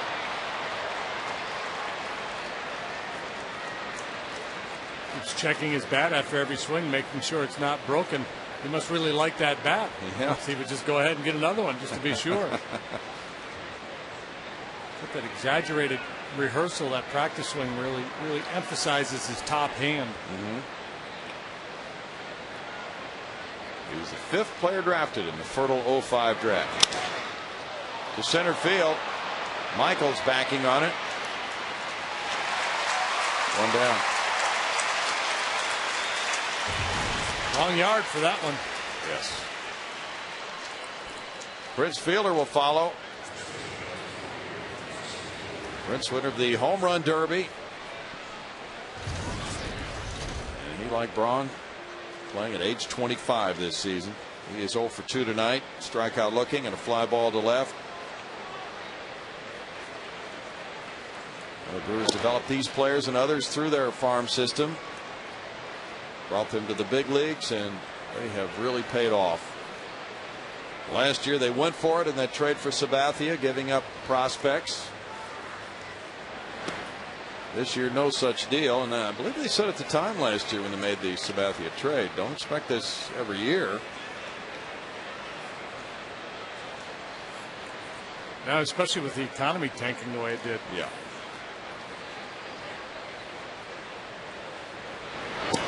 Boy, you got that right. 3 balls, no strikes. There was an article today about the Cleveland Indians that they say that they will lose $16 million even with revenue sharing this year. And that had a lot to do with unloading those salaries in the trades that they made. 3-1 to Fielder. Bud Norris has thrown 91 pitches.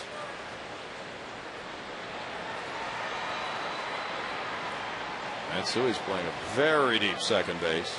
Big pitch coming here on 3-1 to the big man, and some indecision now. They threw him 3-1 slider last time. Change up this time. 3-2.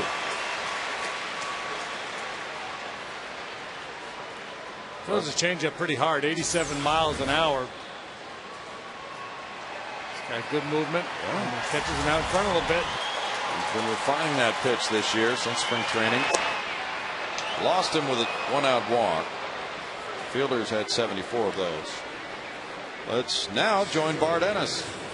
Well, Bill, everybody's looking for a great deal these days, and the Astros have your ticket with Price Matters Days presented by HEB. You can get a ticket, hot dog, chips, and soda for just $10. Baseball and a meal for only $10. That's a sweet deal. Next Price Matters Day is Sunday, August 23rd against the Diamondbacks. To purchase your tickets, go to Astros.com. Thank you. Mike Cameron hit a fly ball to center, and he drew a walk. Cameron looks at ball one. And in the 5 spot in the order tonight, he's tied with Nate McLeod for Matt Kemp. 4 home runs by a center fielder with 15 atop the National League.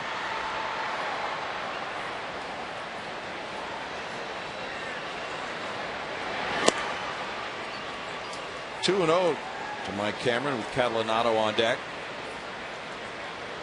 Pudge out to chat.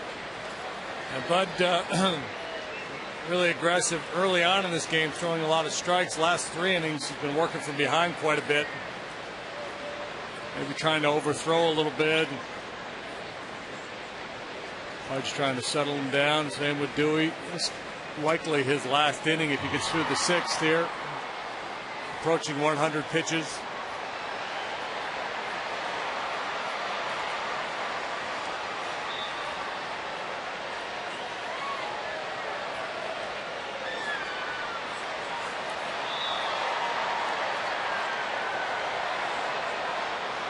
It'll be Lee, Blum, and Rodriguez due up in the Astros' bottom of the 6th.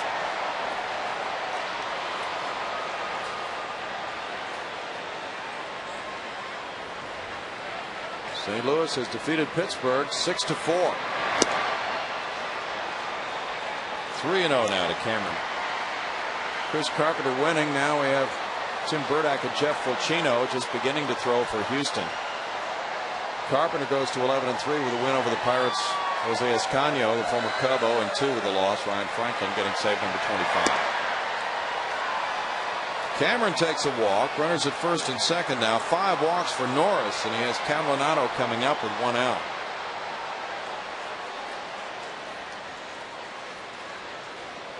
Trying to make it a 2-0 record to start his major league career. Neither of the relievers ready to go, so this is Bud's man. And so far it has been Bud's man. Catalanato's batted twice and struck out both times. Here's a peek at the standings here in the National League Central. Cardinals moving a half a game ahead of the Cubs pending tonight's action, and the Rockies have the early lead over the Cubbies. Strike to Catalanato, moving away on the outside edge. Cardinals got homers from Holiday and DeRosa. The Pirates from Jones and Domit in the St. Louis 6-4 win at Pittsburgh.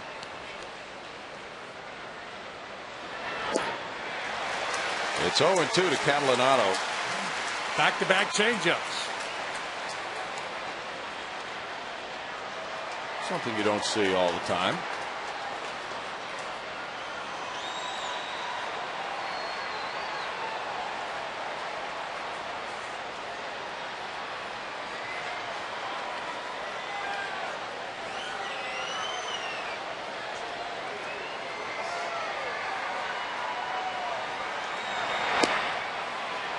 About 3 in a row. 1 and 2. That's even more rare.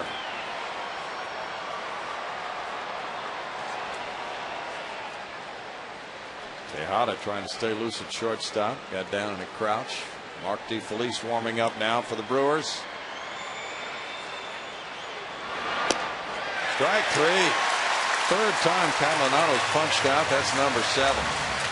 First 2 times swinging. This time he takes a backdoor slider. And a couple of pitches ago, he had the shot of him blinking his eyes. I don't know if he wears contacts, but it looks like he's having some issues with his eyes. But this was just a dandy, curling that slider over the outside edge to finish him off. The numbers on Bud Norris Sunday in St. Louis: 7 innings, 2 hits, no runs. Tonight, another solid effort.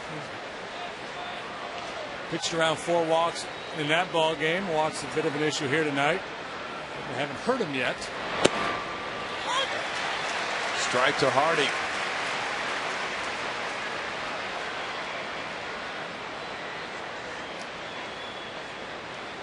Norris is one of 4 rookie pitchers the Astros have used this year. Alberto Arias, Felipe Paulino, Jeff Fulcino, the other three. 0-2.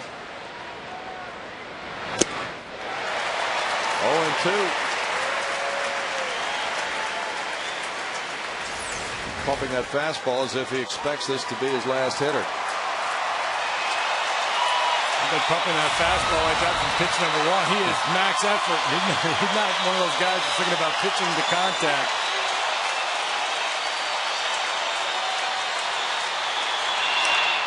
Foul back. Already got the single in the fifth inning and rode home on the two-run homer by Jason Kendall. It seems like Hardy would be vulnerable to a good fastball. The way he holds his hand, sets his hands out way far away from his body, and then has to bring them back in to get into a good hitting position. His hands have to travel a lot.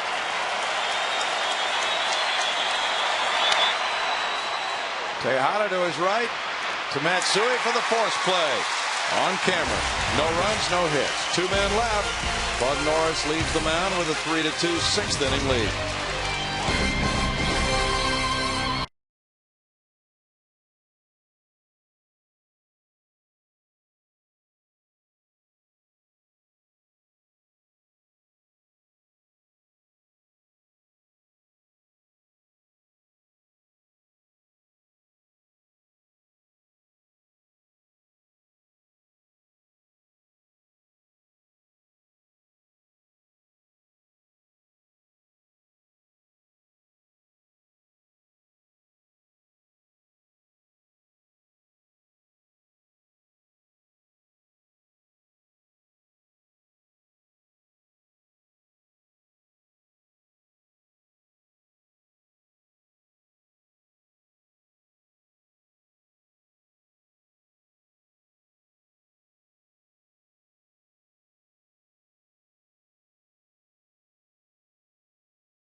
Time now for the Coors Light Freeze Cam. Freezing the 5th inning swing of Jason Michaels as he hits home run number 2 of the year, leading off that frame to tie it.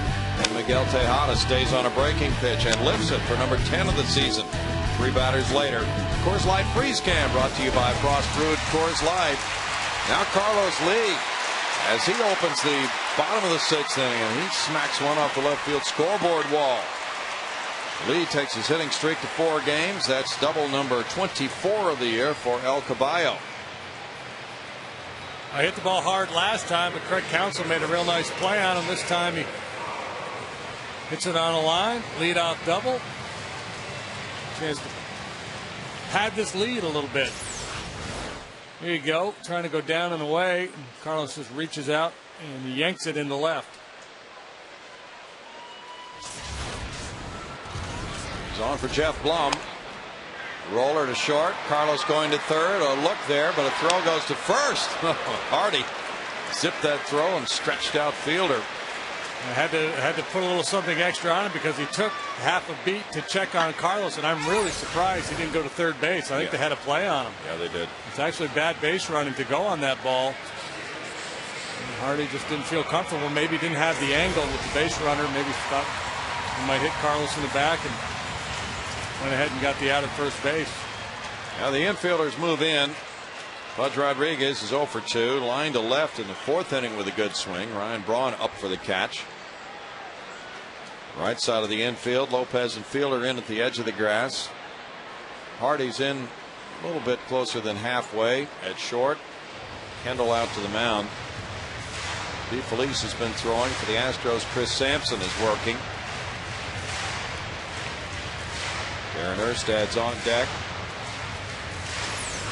Let's take a look, see what Hardy is dealing with here as he gobbles up that ground ball. Yeah, and it may be that Carlos was just in his line and he didn't have time to take a step either way, and he would have lost him at that point. That's probably why he opted to go to first. Ken Maka is walking to the mound. 72 pitches thrown so far by Villanueva. And he's only made a couple of starts, had been in the bullpen. He threw 79 pitches in that last start Sunday against San Diego, 5 shutout innings. So that's it for him. It's 3-2 Houston. Back in a moment.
Brought to you by the MD Anderson Cancer Center. On this date, 1968, Doug Rader, a hard slide into third base. Runs into Kevin Collins, incites a brawl. Houston police actually get involved. That's kind of fun.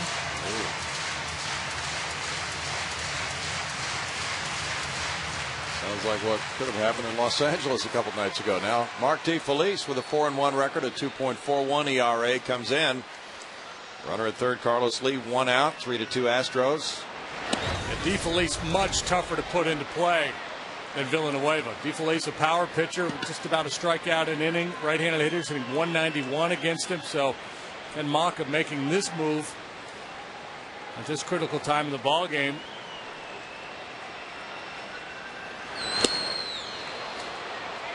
It's 1-1. Much more likely to get the strikeout from DeFelice than Villanueva.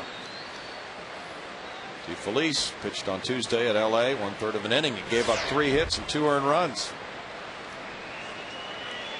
He got a win here at Houston in the 11th inning, April 25th. Came in with bases loaded and retired Miguel Tejada in that game. Line and caught. Pudge took a shot at right field, but Lopez was able to scamper over and snag it for out number 2. Pudge has hit into some tough luck tonight. Yeah. Ron made that play on him in left last time and now bid for an RBI single. And it comes up just a little bit short as Lopez, with a quick reaction, tracks it down.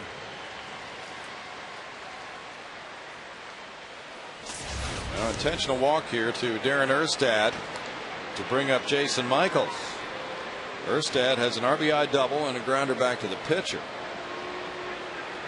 There'll be runners at first and third and 2 outs for Michaels. Right-hander on right-hander here. He's up there cracking up. He's probably telling Kendall, hey, I'm hitting a $191. What are you guys doing?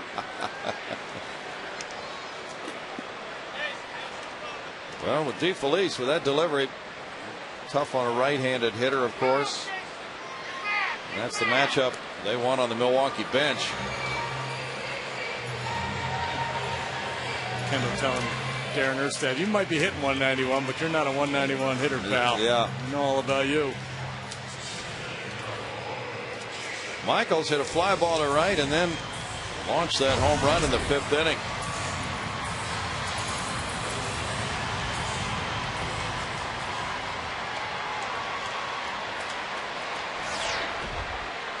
DeFelice has inherited 32 base runners, allowing only 13 to score.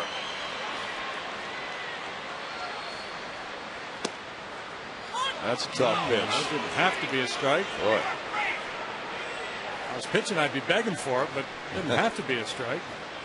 Right-handed batters are managing only a 191 average against DeFelice. Matt Cada is on deck. Pitcher spot due up next. Sampson in the bullpen. Field goes to first. Check to swing. Charlie Relaford, Sam Holbrook with a call. 1 ball, 1 strike. Well, Jason hit that first pitch fastball last time off Villanueva, so they started him slider here in this at bat.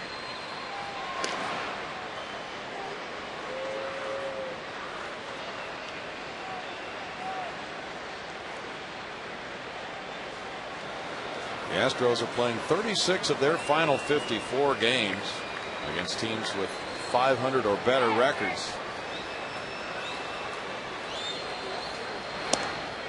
The slider makes it 2-1.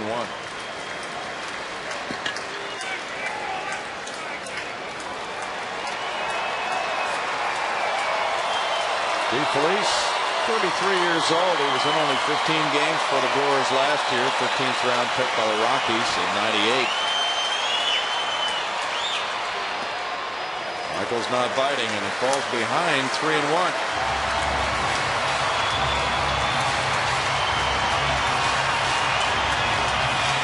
DeFelice has bounced around. He was with an independent team in the Atlantic League.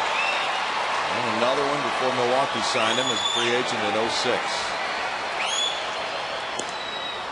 3-2 now to Michaels. And the time he got with the Brewers last year, his only major league time prior to this season. He's been around a long time, but all of it in the minor leagues.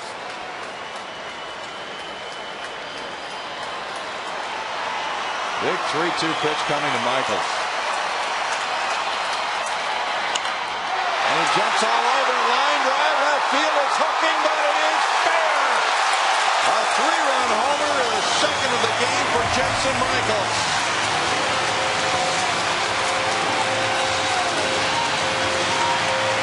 What a night for Jason Michaels. 2 homers and 4 runs batted in.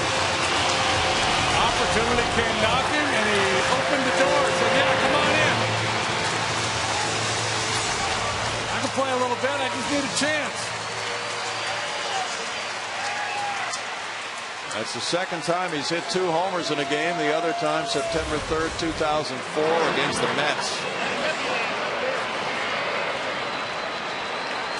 And that makes it 6-2.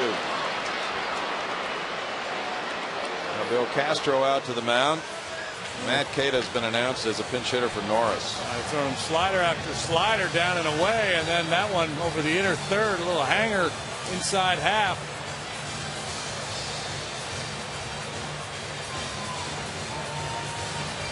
Well, the intentional walk really backfired for Milwaukee. And they're trying to go down and away again with the slider. DeFelice throws a cement mixer. And Jason, he knew it when he hit it. Had that little punch fist thing going down the line. Yeah. He knew he got enough of it. Just as long as it stays fair. He hooked it right around the cow. Now another bid for a chicken sandwich. It would have been 2 in a week. Now Matt Cada, 217 hitter with no homers, 5 runs batted in. Pinch hitting for Bud Norris. Looks at ball 1. Cada as a pinch hitter, 7 for 24 with those numbers overall with the Astros and 46 at bats. Pops it up. Coming over Counsell.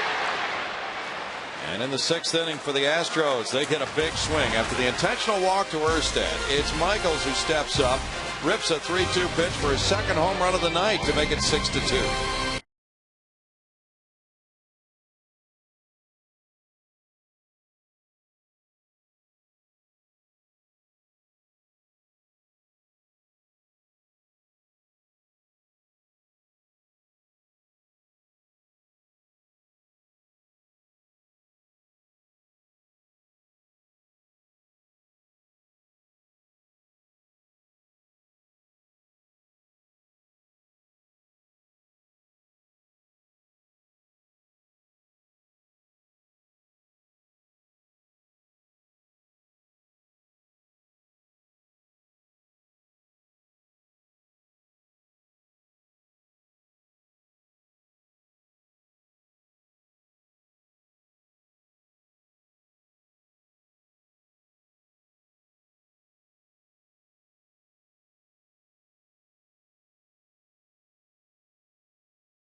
from that game can take the ticket stub to any Greater Houston area Chick-fil-A for a free chicken sandwich.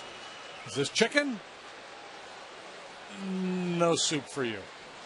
Close though. 2 weeks. 6-2 game. Chris Sampson's in the game. Facing Jason Kendall, who shows bunt and takes ball one. Bud Norris in 6 innings allowed 3 hits, 2 runs, walking 5, fanning 7. The Astros making this Verizon Wireless call to the bullpen, bringing Sampson in. Kendall hit a 2-run homer in the 5th. He's 1 for 2. That bouncer goes foul. Yeah, a 3-run homer. Sweet for Bud. He can relax a little bit now. He got a 4-run lead. Take an awful lot for the Brewers to come back and snatch this one away. Chris Sampson on for the 47th time, 6th time since coming off the disabled list on July 26th. First couple were rocky. Since then, pretty good, but they've tried to limit his appearances and how long he stays out there. Well, twice in the Giants series, threw 8 pitches on Monday in an inning, and then a third of an inning on Wednesday. Bud Norris threw 105 pitches tonight. 2 major league starts, 2 quality starts for Bud Norris.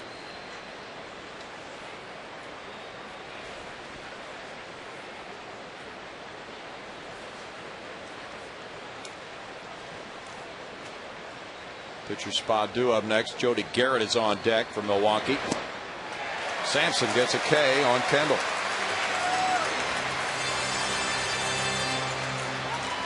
Cool.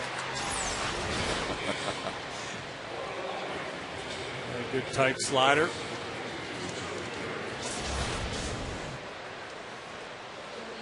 Now it's Jody Garrett, the left-handed hitting outfielder, formerly with Cleveland, San Diego. Garrett, 31 years old, taking strike 1. Garrett was drafted by Colorado in '98. He's from Elmhurst, Illinois. Went to Stanford.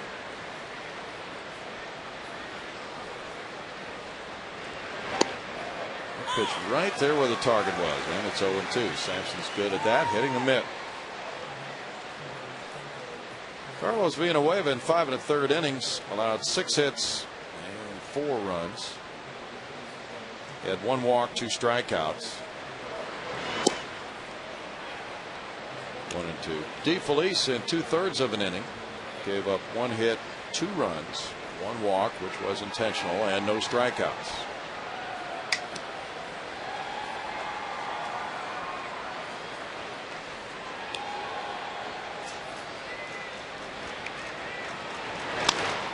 Garrett grounds 1 foul, and it's still a 1-ball, 2-strike count. Garrett hit a home run here on the 10th of May when he was batting against lefty Tim Burdack.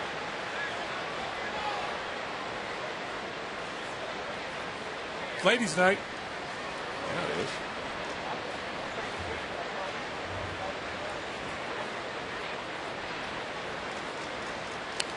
Garrett was traded for Tony Gwynn Jr. Still 1 and 2. He hit the first home run at Citi Field and donated the bat, which went to the Hall of Fame. At that point, nobody knew. It seemed that the park would play awfully large, and it has. The opposite of Yankee Stadium. 2 new stadiums in New York this year. Struck him out. 2 for Sampson. Yankee Stadium was a launching pad again last night. Captain Wood Staines brings you this legendary performance 102 years ago today. Walter Johnson of the Washington Senators wins his first major league game. 417 total for the big train in his 21-year career. Lupe Lopez with a looping line drive to right is on. 2-out single for Lopez. He's now 1 for 4. That's hit number 4 for the Brewers. Craig Counsell will follow. He's 0 for 1 with 2 walks. Ricky Weeks out with an injury. So Lopez is settled in at second. A position Counsell had played, but he can play anywhere.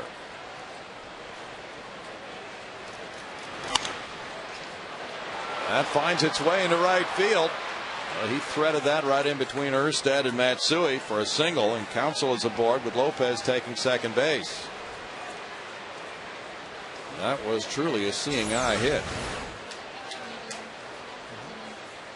Gets the head out around that ball and yanks it through the hole with Erstad holding Lopez on. He knows he's got a little extra room there on the right side. He's able to take advantage of it.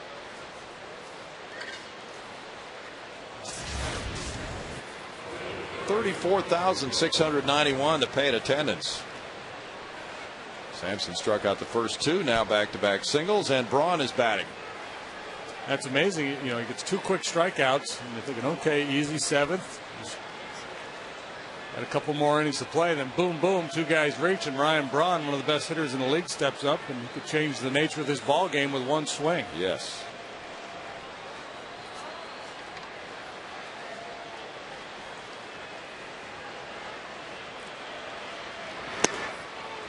Braun takes it. It's ball one.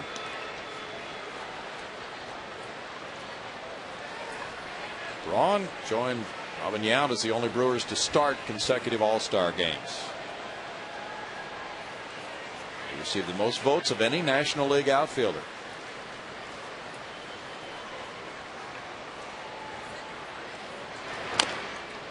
Bangs that one off his foot, and it's 1-1. Now, you know you're good when you lead the voting and you play in Milwaukee. You know, they don't get a lot of national coverage.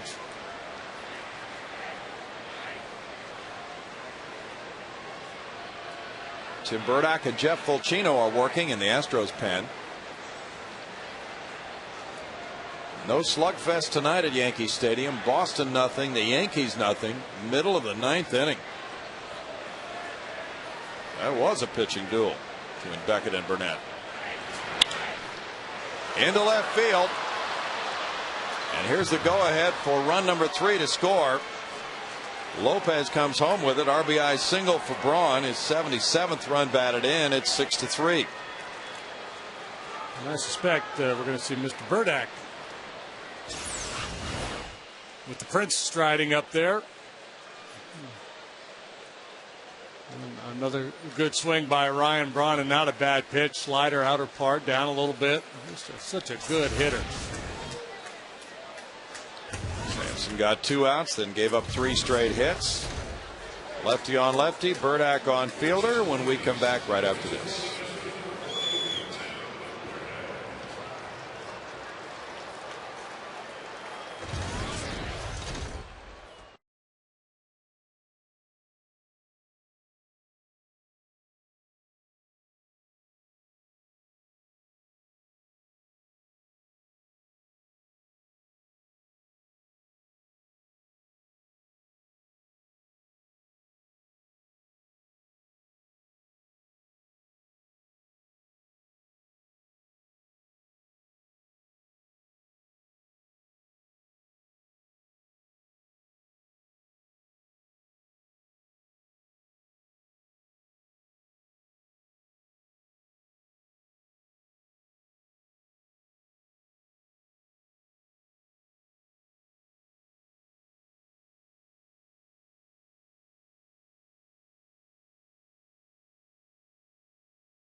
AT Rapid Rewind.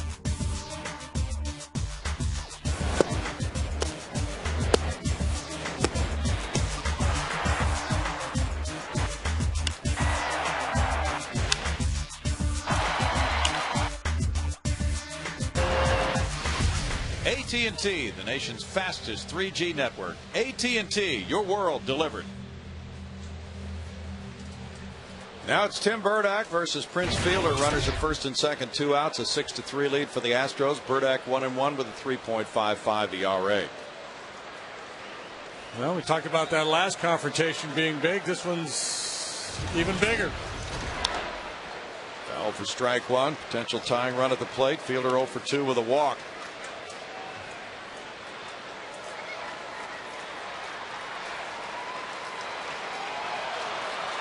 Burdack has held lefties to a .233 batting average.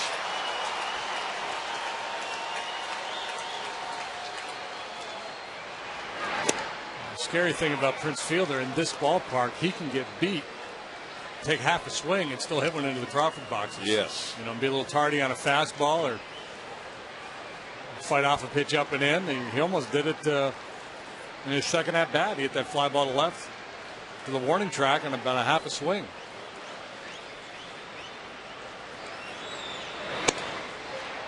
Burdack missing there, goes to 2-1.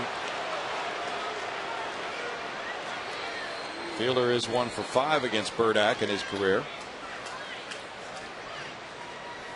Prince hangs in there pretty well against left-handed pitching. Keeps that front shoulder closed.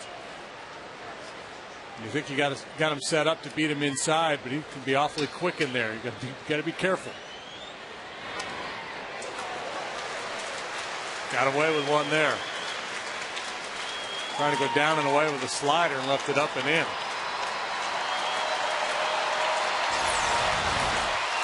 Once your Pudge is set up, then he has to reach across. Fielder's hitting .302 against lefties with 10 homers and 116 at bats.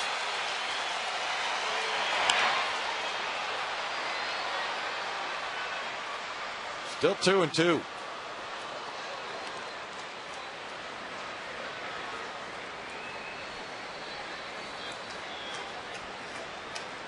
Counsell at second, Braun at first.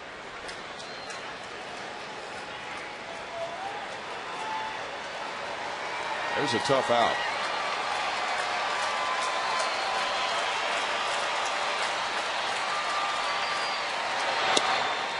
Oh, so close. The appeal goes to third. Check swing call by Ted Barrett. It's 3-2 now with 2 outs and the runners move. Boy, he's making some pitches with that fastball. Apparently just off the outside corner a couple of times now. I think Prince got lucky there. Not so much that he had a great eye. I think he was beat by that fastball and just got the benefit of the doubt. Foul back.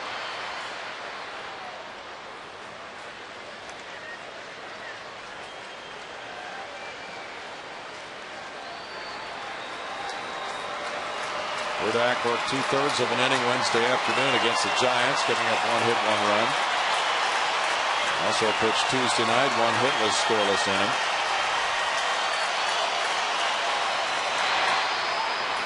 Bases are loaded on a walk to Fielder. Now Mike Cameron. I would imagine we're going to see Fulcino now.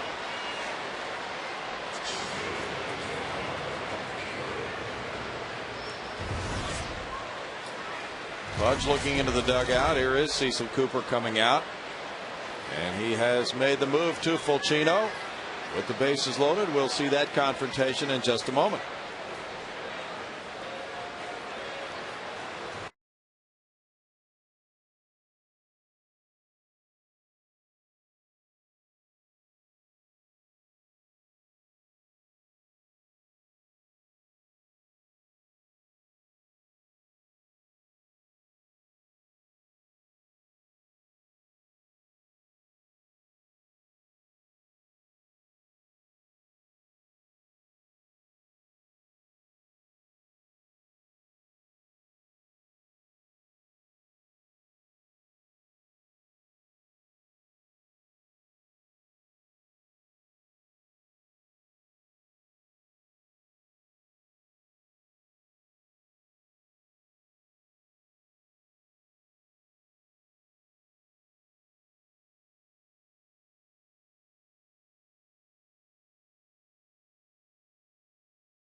share, and the Yankees. Fox Saturday Baseball tomorrow at 3.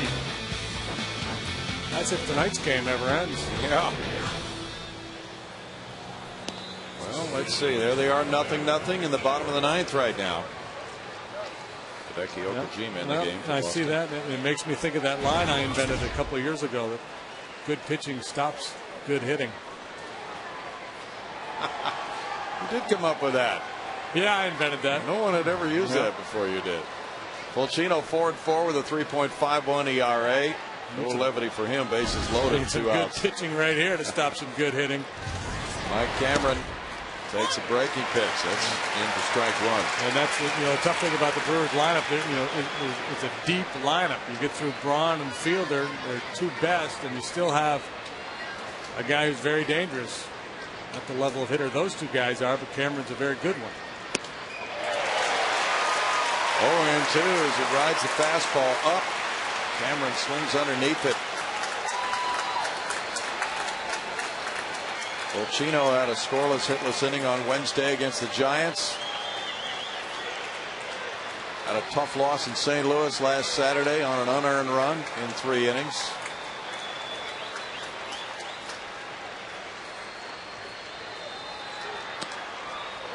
It's 1-2 to Cameron. 7 hits for the Astros, 6 for the Brewers. No errors tonight.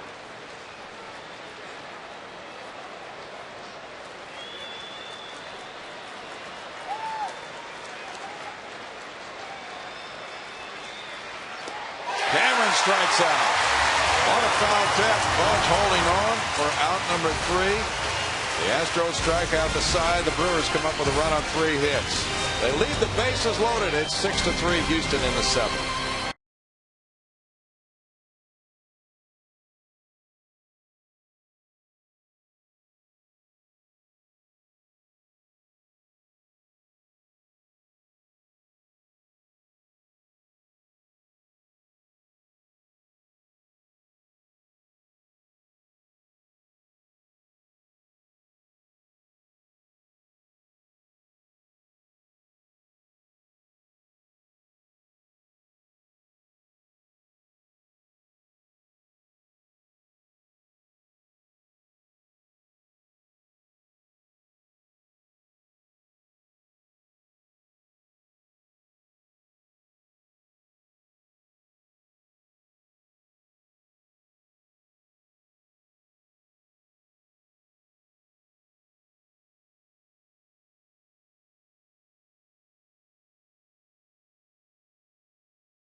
Our game summary there is brought to you by your Texas Ford dealers, showing you Darren Erstad with an RBI double in the 2nd inning, a 1-0 Houston lead. Then Jason Kendall answered with a 2-run homer in the 5th inning, 2-1 Milwaukee. Miguel Tejada homered to tie it in the 5th. And then, Jason Michaels hit homer to tie it. Then Tejada gave the Astros the lead. Michaels hit his 2nd home run. And now we go to the 7th inning. And there's a ground ball to 2nd on the first pitch for Claudio Vargas. Matsui is 0 for 4 now. Vargas, the 30-year-old right-hander just obtained by Milwaukee from the Dodgers, has been in 10 games with those numbers. So far, so good for Vargas as he returns to Milwaukee. He's bounced around. He was an Expo for a while.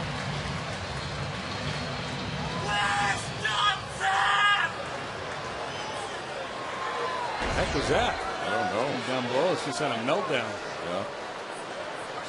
Miguel Tejada is 2 for 3. There's ball 1. He has a single and a homer tonight. Brewers traded catcher Vinny Rotino to the Dodgers for Claudio Vargas. Tommy Lasorda probably had something to do with that deal. Oh yeah, he wanted that Italian catcher. Give me that guy Vinny Rotino. Sounds like something he had for dinner the night before. It might have been. It's 2 balls, no strikes. Well, the Brewers welcomed Vargas' strong arm to their bullpen. He's come back from the 60-day DL this year with right elbow tendonitis. Last year he pitched 11 times for the Mets.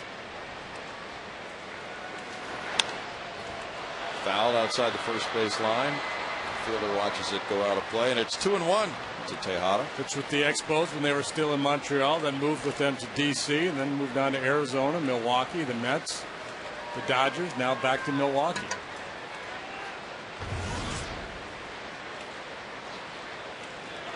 He's got a little retro uni working. Yeah. Boy, what a pitch Fulcino made to get out of that inning. Wow. That's some pressure. Bases loaded. Fly ball to right field. Arenado waiting. And I believe it was a splitter, and he usually doesn't throw a splitter to right-handed hitters very often. You think fastball slider to the righties, that's a split finger pitch there, and a dandy. So a little bit out of his comfort zone, throwing it to the right-handed hitter, and he just made a perfect pitch. He's refined that pitch this year. So he went slider, fastball, splitter. Brings the starting pitcher's stuff out of the bullpen in a bases loaded situation. That's pretty impressive. Hunter Pence is 0 for 3. Ball 1. Fulcino just continues to improve his stock. His performances in games like this. Marlins 3, Phillies 2. They're going to the bottom of the 9th at Citizens Bank Park.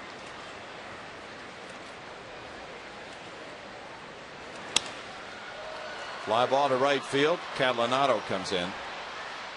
In the 7th, it's 1-2-3 for Vargas. Moving to the 8th, 6-3 Astros.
Six to 3, the Astros lead. Jeff Fulcino extracted the Astros from a bases-loaded jam in the 7th inning, striking out Mike Cameron. Frank Catalanato leads it off here and looks at ball 1 in the 8th. Hey, that could be the birth of a new nickname. What's that? The Extractor. The Extractor. Came in, get you out of a big jam. Fly ball to left field. Carlos Lee over. There's one out. Well, boy, he was so impressive the way he went after Cameron. Now gets Catalanato. Fulcino has worked his way to one of the upper rungs of the ladder now to be sent into a game like this. But he's done it time after time. He's pitched 3 innings, 4 innings, even 5 innings in relief this year. So he's really had a chance to stretch it out and use all of his pitches.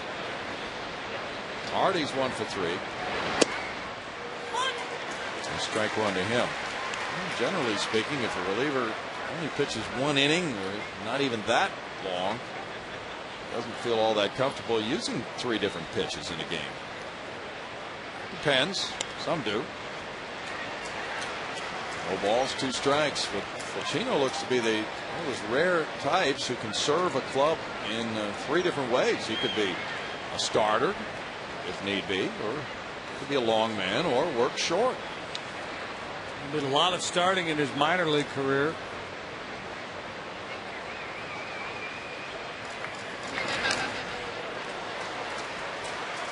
Still 0-2.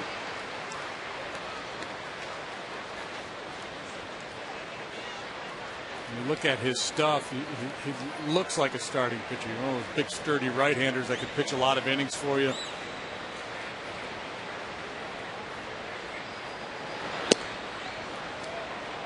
One and 2.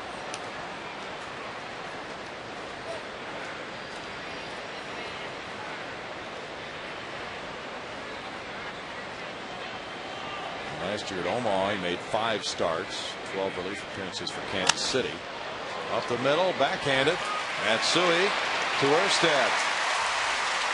2 outs. Well, Troy Hawkins threw a bullpen tonight. He's working his way back.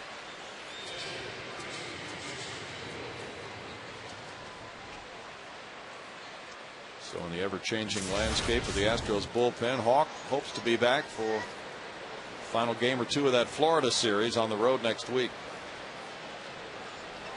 Jason Kendall with a 2-run homer in the 5th is 1 for 3. It's strike 1.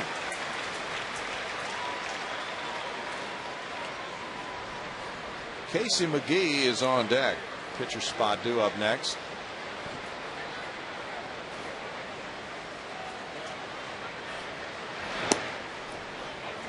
Kendall watches the breaking pitch, and it's a 1-1 count. Casey McGee having a heck of a year for the Brewers. This one's a pretty dangerous bat. Might as well finish this inning off right here. Matsui can't get to it. It's a single into right field for Kendall. He's 2 for 4, and McGee will get a chance to come up with his .316 batting average.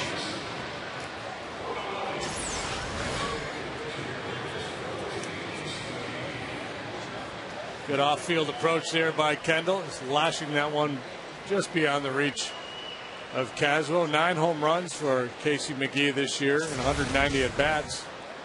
It's a .522 slugging percentage. He was a waiver claim by Milwaukee from the Cubs. Strike to McGee. As a pinch hitter, Casey has done well. 5 for 17 with a homer, 5 runs batted in.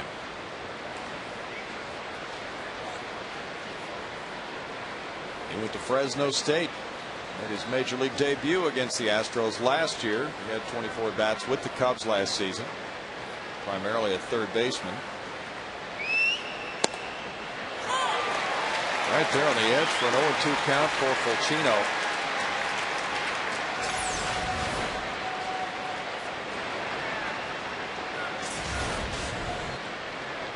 Marlins beat the Phillies 3-2. Ricky Nolasco going to 8-7, beating Joe Blanton, who's 7-6. Leon Nunez got save number 10. Some people are looking at that Atlanta club, thinking that the Braves are about to make a run. Let's get Tim Hudson back, aren't they? Relatively soon. Yeah. Swing and a miss. Fulcino strikes out McGee. Strikeout number 2 for the big fella to end the top of the 8th inning. No runs ahead and a man stranded. It's 6-3 Houston in the 8th.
Of lefties, Manny Parra for the Brewers at 6-8. Mike Hampton for the Astros at 7-8. 5:30 tomorrow night for Astros Live. That game is on FS Houston, as well as the Sunday game, 12:30 for Astros Live, with Giovanni Gallardo, the ace of the Milwaukee staff, with a 10-8 record, a 3.59 ERA. And Wandy Rodriguez, the Astros 10-game winner. He has 6 losses with a 2.63, among the league's best ERAs. Wandy reporting everything is good for that start after his 35-pitch bullpen today. Roy Oswalt scheduled to slot back into the rotation on Tuesday. Here is Jesus Colome. He'll be pitcher number 4 of this game tonight for Ken Maka, coming out of the bullpen. This is Brewers' debut tonight. There are his numbers from earlier this year with the Washington Nationals, 1-1 with a 840 earned run average in 15 ball games. Worked a lot out of that Nationals pen in 07 and 08, just 16 times this year. He spent the previous 5 or 6 years with the Tampa Bay Rays. He's a hard thrower, but somewhat erratic in terms of his control. Colome looks in at Carlos Lee. El Caballo led off the home 6th inning with a double and later scored on the 3-run homer by Jason Michaels. Michaels has hit 2 long balls tonight. Lee 1 for 3. It's ball 1.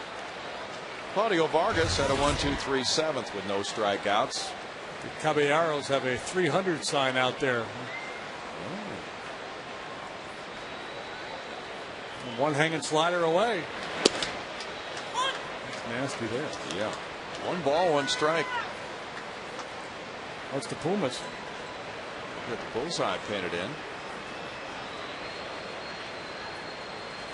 Sometimes we get a merger of the fan groups when big moments are about to arrive. I like the bipartisan ship and working together, reaching across the aisle. The Pumas. That's exactly right. Caballeros. We need more of that. Yes, we do. 2 balls and a strike. Hopefully they will not be filibustering for hours. Yeah, I got an idea. Let's go to the ballpark and wave a horse back and forth. Okay. See if that does anything for anybody. Line drive, right field line. That's in for a hit. It kicks out a little bit. Lee is headed for second. Catalanado with a throw, and the throw beats him, and he is out. Catalanado to Hardy for out number 1. Well played by Catalanado. Not a bad try by Carlos, hitting it right down the line. You're thinking double out of the box. He had a good look at it, and he forced Catalanado to make a good play. Kind of an errant throw, and he's probably safe. But this time Catalanado plays that carom just right, and a good 1-hop throw and a good short hop catch and tag by Hardy. Sure was. Had to put his body in the way. Catalanado takes care of that play with the tag from Hardy. 1 out, and it's Blum.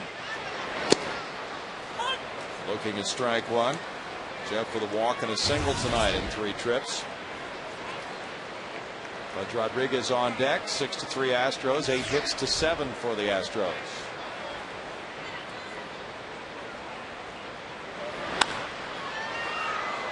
Behind third base, Council's hustling for it up the line and over the shoulder, and it drops in for a hit for Blum. Pop fly single for Jeff. He has a 2-hit game. Well, Council did everything he could. He went straight back, but that's a difficult play for a third baseman. The shortstop usually has the angle. And with Blum swinging from the left side, Braun's probably playing more towards left center. Blum initially doesn't know where this ball is, and a late break toss him. He probably could have had second there. When he first hit it, he had no idea where it was. I thought he fouled it back out of play.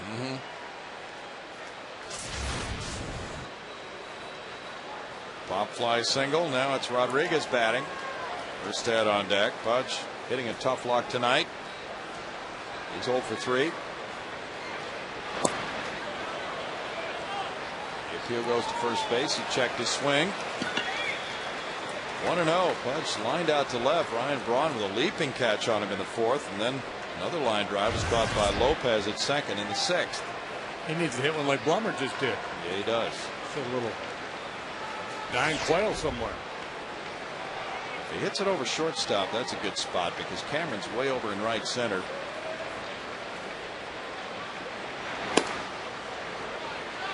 Two and 0. There's the way they position.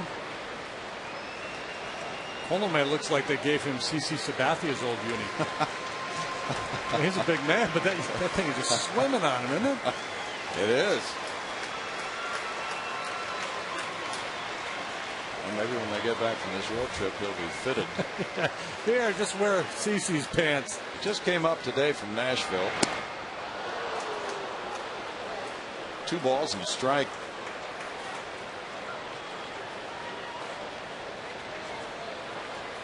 PCL hitters didn't do much with him. They were hitting 120 against him. Brewers signed him on the 21st of July after he had been released by Washington. He pitched 4 times against the Astros last year. They haven't seen him yet this year until tonight. Ground ball sharply hit. There's the flip. Already the middleman as Lopez starts the 4-6-3 double play. No runs, 2 hits, nobody left for the Astros. Moving to the 9th at 6-3 Houston.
Sports Houston is brought to you by the Ford F-150 and by Bud Light.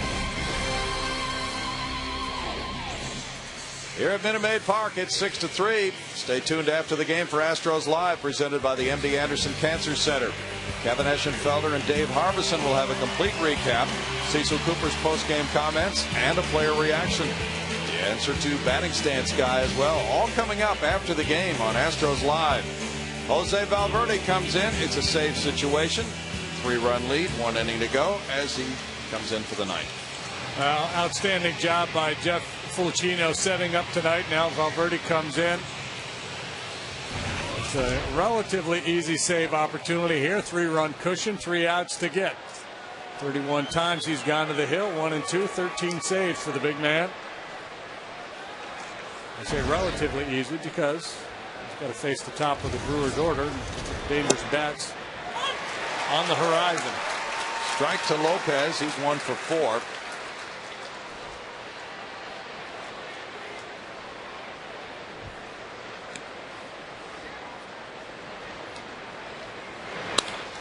Ground ball through into right field on the split-fingered fastball.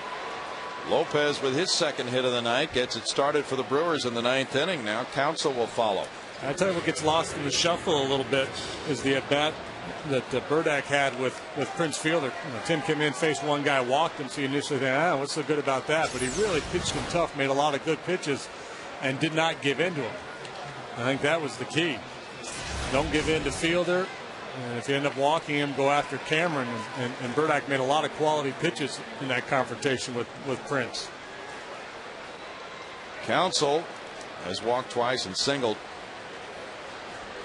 Valverde last pitched on Monday against the Giants. Got his 13th save. Ball one to Council. He gave up 2 hits and a run in that game, and the Astros won at 4-3.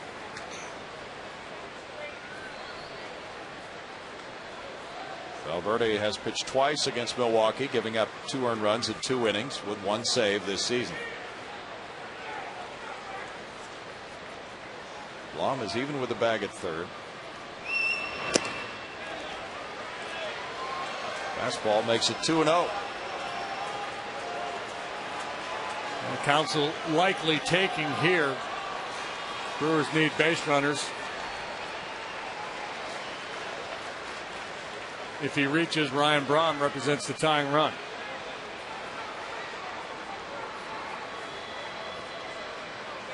Situation calls for a fastball right down the middle. Couldn't make the pitch. 3-0.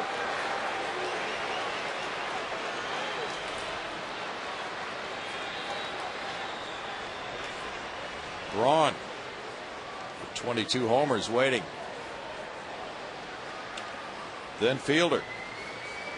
Council will take 2 most likely now.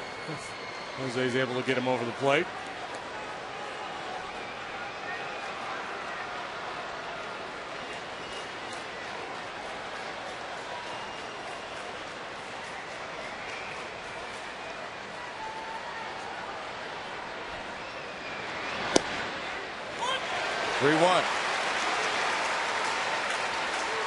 Since Valverde was activated from the disabled list, he has a 1.96 ERA.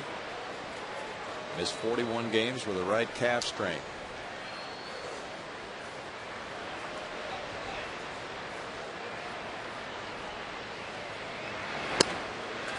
Now it's 3-2.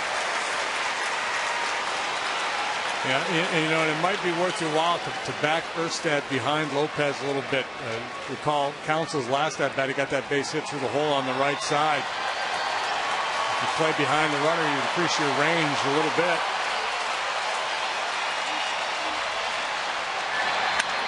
Bouncer to second. Matsui with a flip. Tejada with a throw to first. Double play.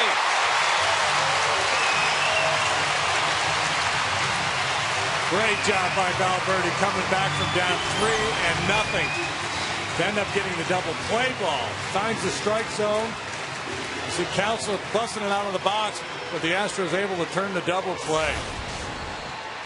If you're traveling, you can't watch your Astros, you can always catch the game on your computer with MLB.tv. 100 out-of-market games live per week, and those you missed on demand. For more details, how about Astros.com? You might want to rewatch some of this one. Good ball game. Yes.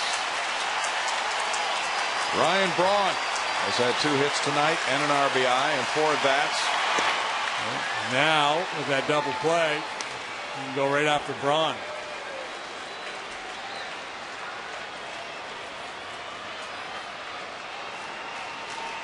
A win makes a tie between the Astros and the Brewers at 54 and 55.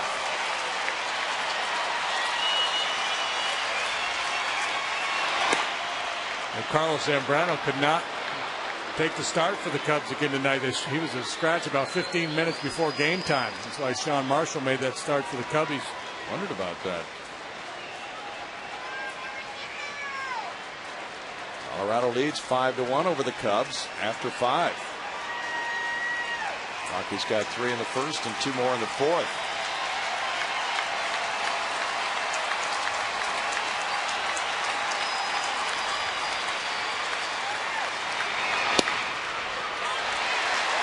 Two and 1 as Braun backs away.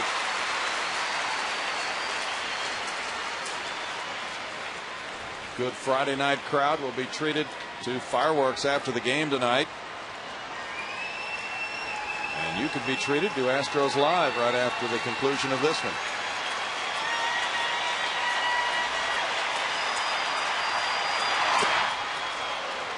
Three and 1 to Braun.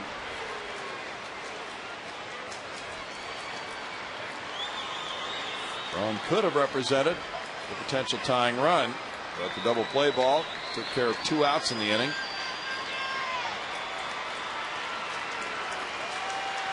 Fans are standing, hoping Valverde can pick up another save right here.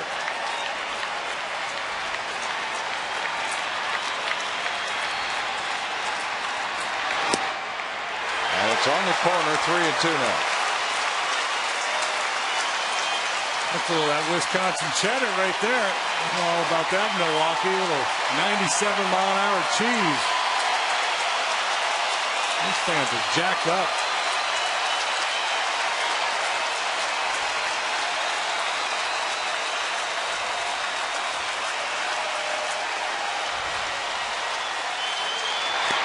Struck him out swinging, and Valverde gets save number 14. Jeff Voltino, a very important figure in this game as well. Bud Norris going to 2-0 to start his major league career, beating Carlos Villanueva.